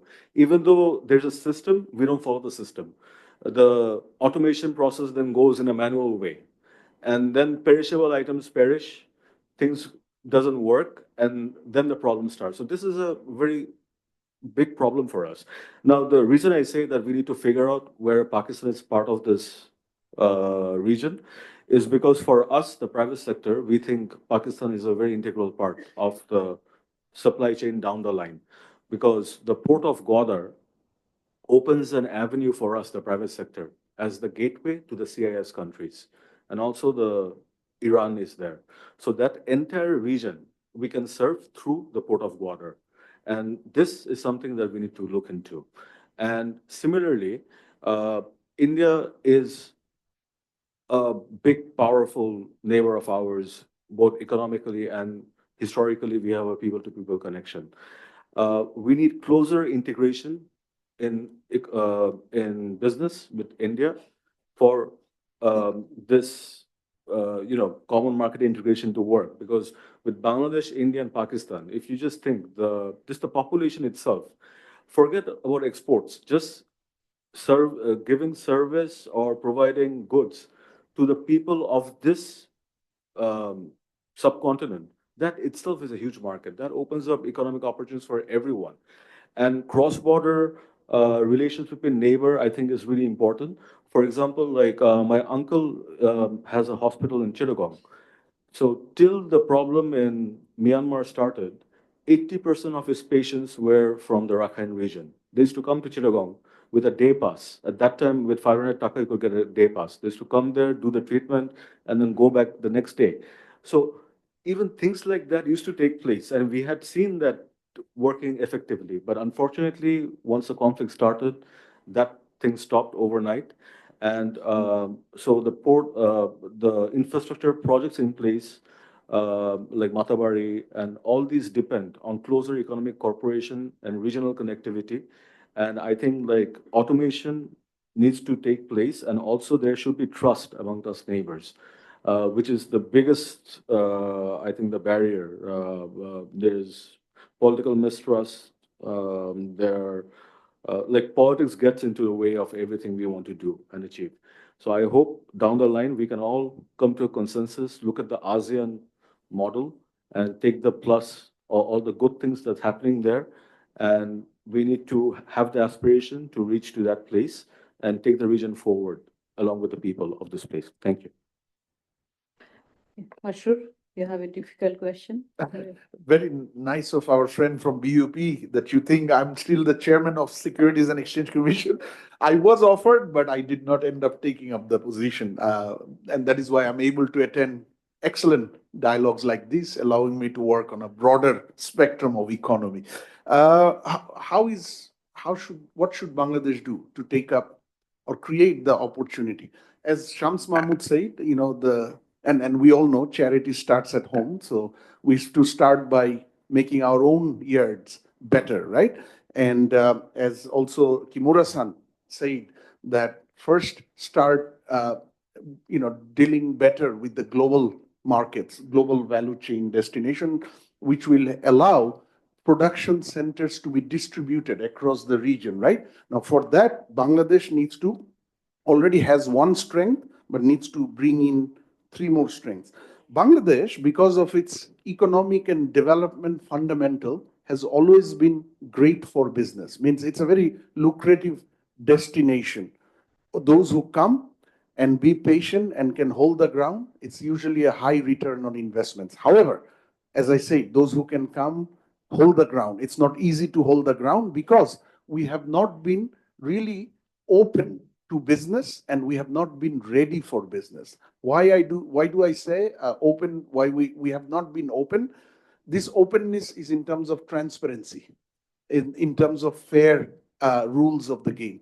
And we have had problems for many years. We hope under the interim government, the change has started and we can see some of those signs already. Corruption, transparency, these are high on the agenda. Eliminating corruption, increasing transparency, and making things fair and fair for everybody. That's open for business. And ready for business would require reforms. That is what we heard from our JICA colleague, investment climate, trade environment, our productivity. We need to change our framework, regulatory framework. Many of them are not modern, are not suitable for modern businesses and where we have our priorities. So we need serious reforms in our regulatory framework. And the third improvement we need is walking the talk. We talk a lot.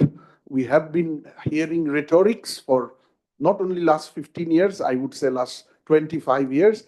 It's about time we walk the talk. Means make the actions take place. And that's where we can make the difference. Thank you. Professor Fukunari, you want to make your final point?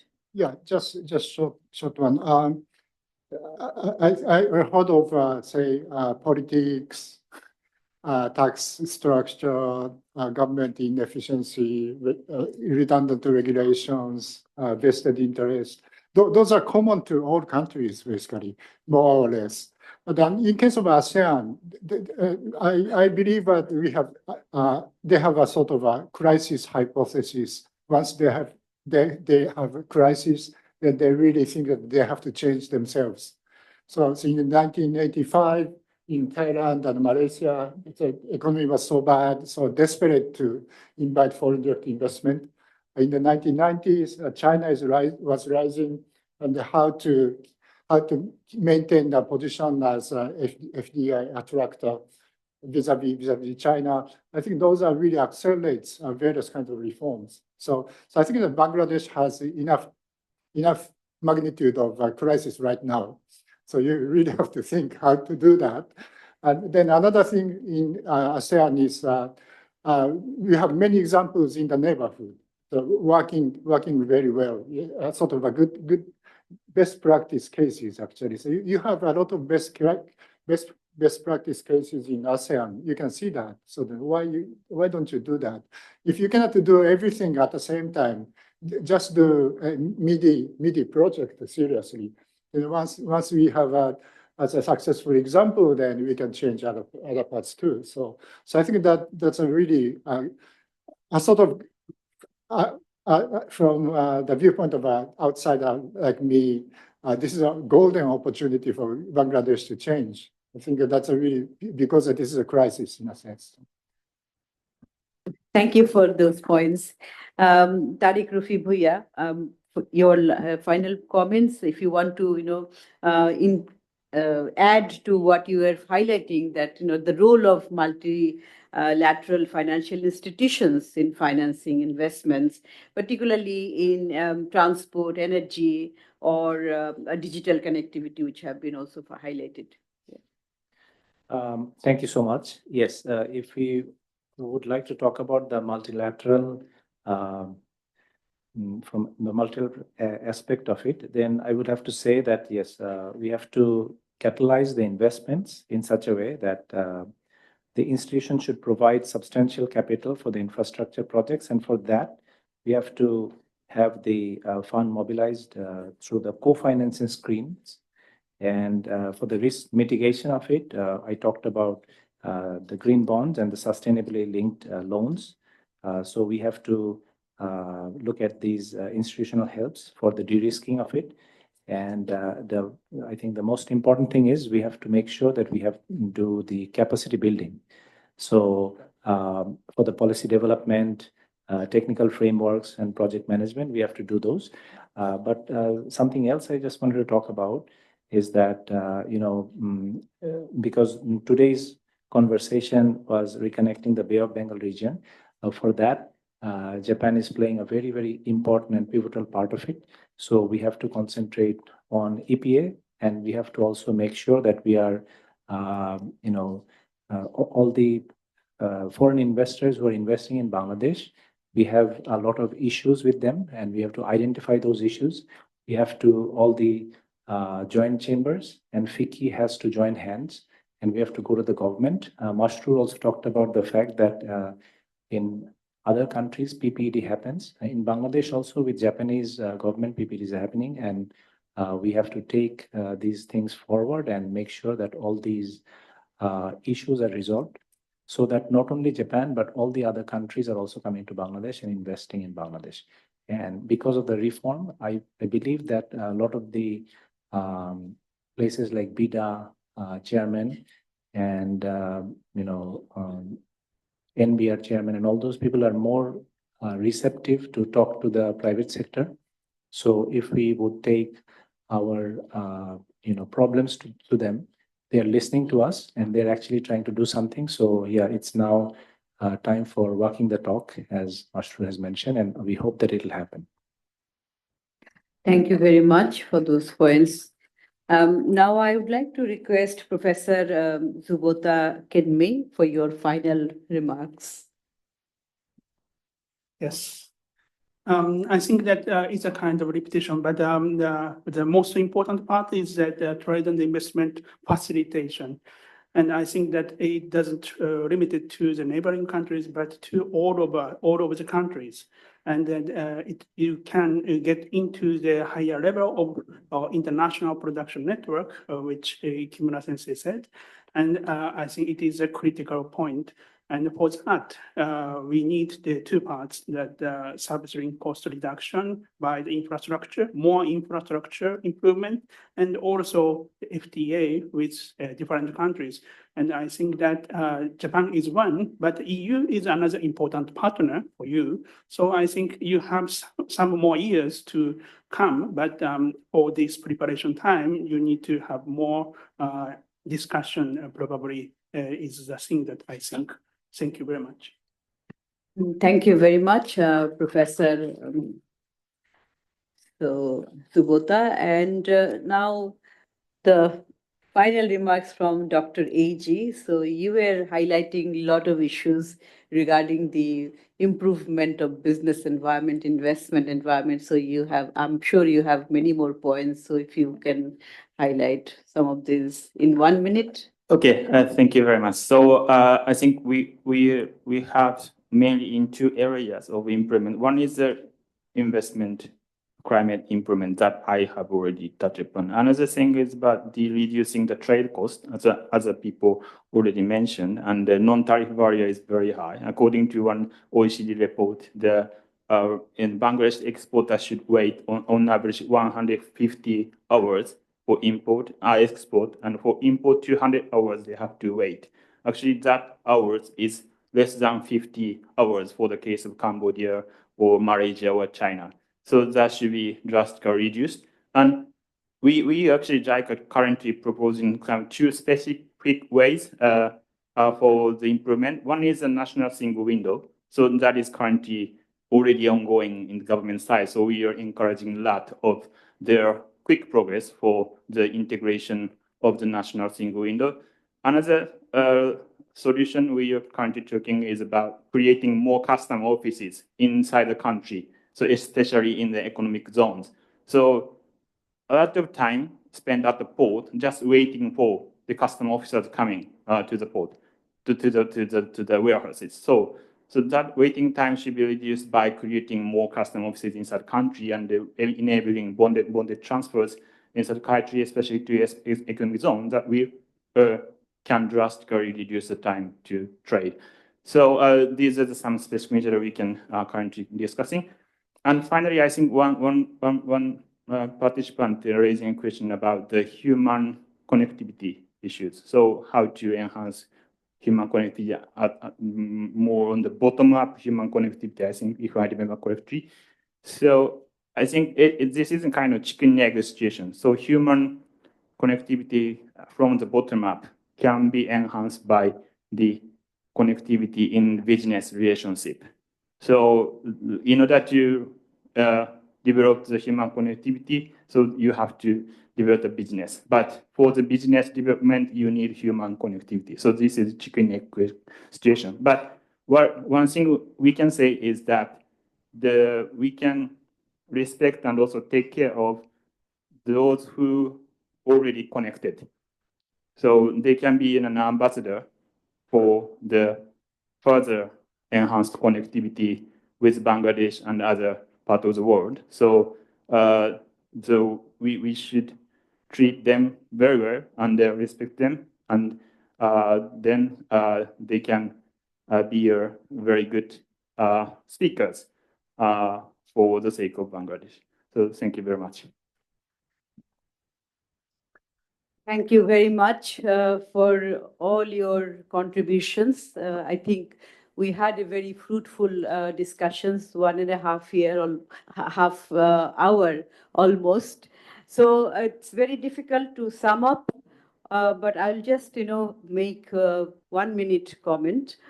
That is, from the rich discussions you heard, it's difficult to summarize that because there have been so many recommendations, and also the discussions, they not only pointed out the bottlenecks, but also there have been very useful recommendations for the policymakers of Bangladesh and also the trading partners in the region. So I would just, mention 5 points, so 5 C's I have coined. That first one is the competent institutions. Everyone highlighted the importance of institutions, and then you also highlighted the issue of reform of the regulatory framework. So institutions are key for upgrading the industrial network, industrial production, or the the connectivity, or the trade, and many other aspects. So competent institutions is one of the most important factors or the pillars of going forward for trade connectivity and investment connectivity. The second one is that consistent policies. You have highlighted the coherence of policies. Many institutions are in place doing the similar type of work, but they do not always align with each other. And sometimes, the benefits of one institutional policy are, totally in opposite directions. It is not useful. So if we have heard from you with some specific examples. The other issue is the coordination And coordination has been highlighted at various levels. Coordination among the regulatory bodies, ministries, and then coordination between the public and the private sector, and also coordination among countries beyond border coordination. Then the fourth issue is the consultation. And while highlighting on that, many of you pointed out the importance of political consultation, which is absent in the context, in a domestic level and also at the regional level. And the final one is, of course, the capacity building, because capacity building is an ongoing process and it is needed for productivity and innovation, because we are, as we go, then the never-ending need for learning and becoming more efficient, one needs to embrace the innovation, which is also lacking in the context of Bangladesh. So with these, I think I would stop. Thank you very much once again. And let us also give another round of applause to our excellent panelists. And for yourself. Thank you.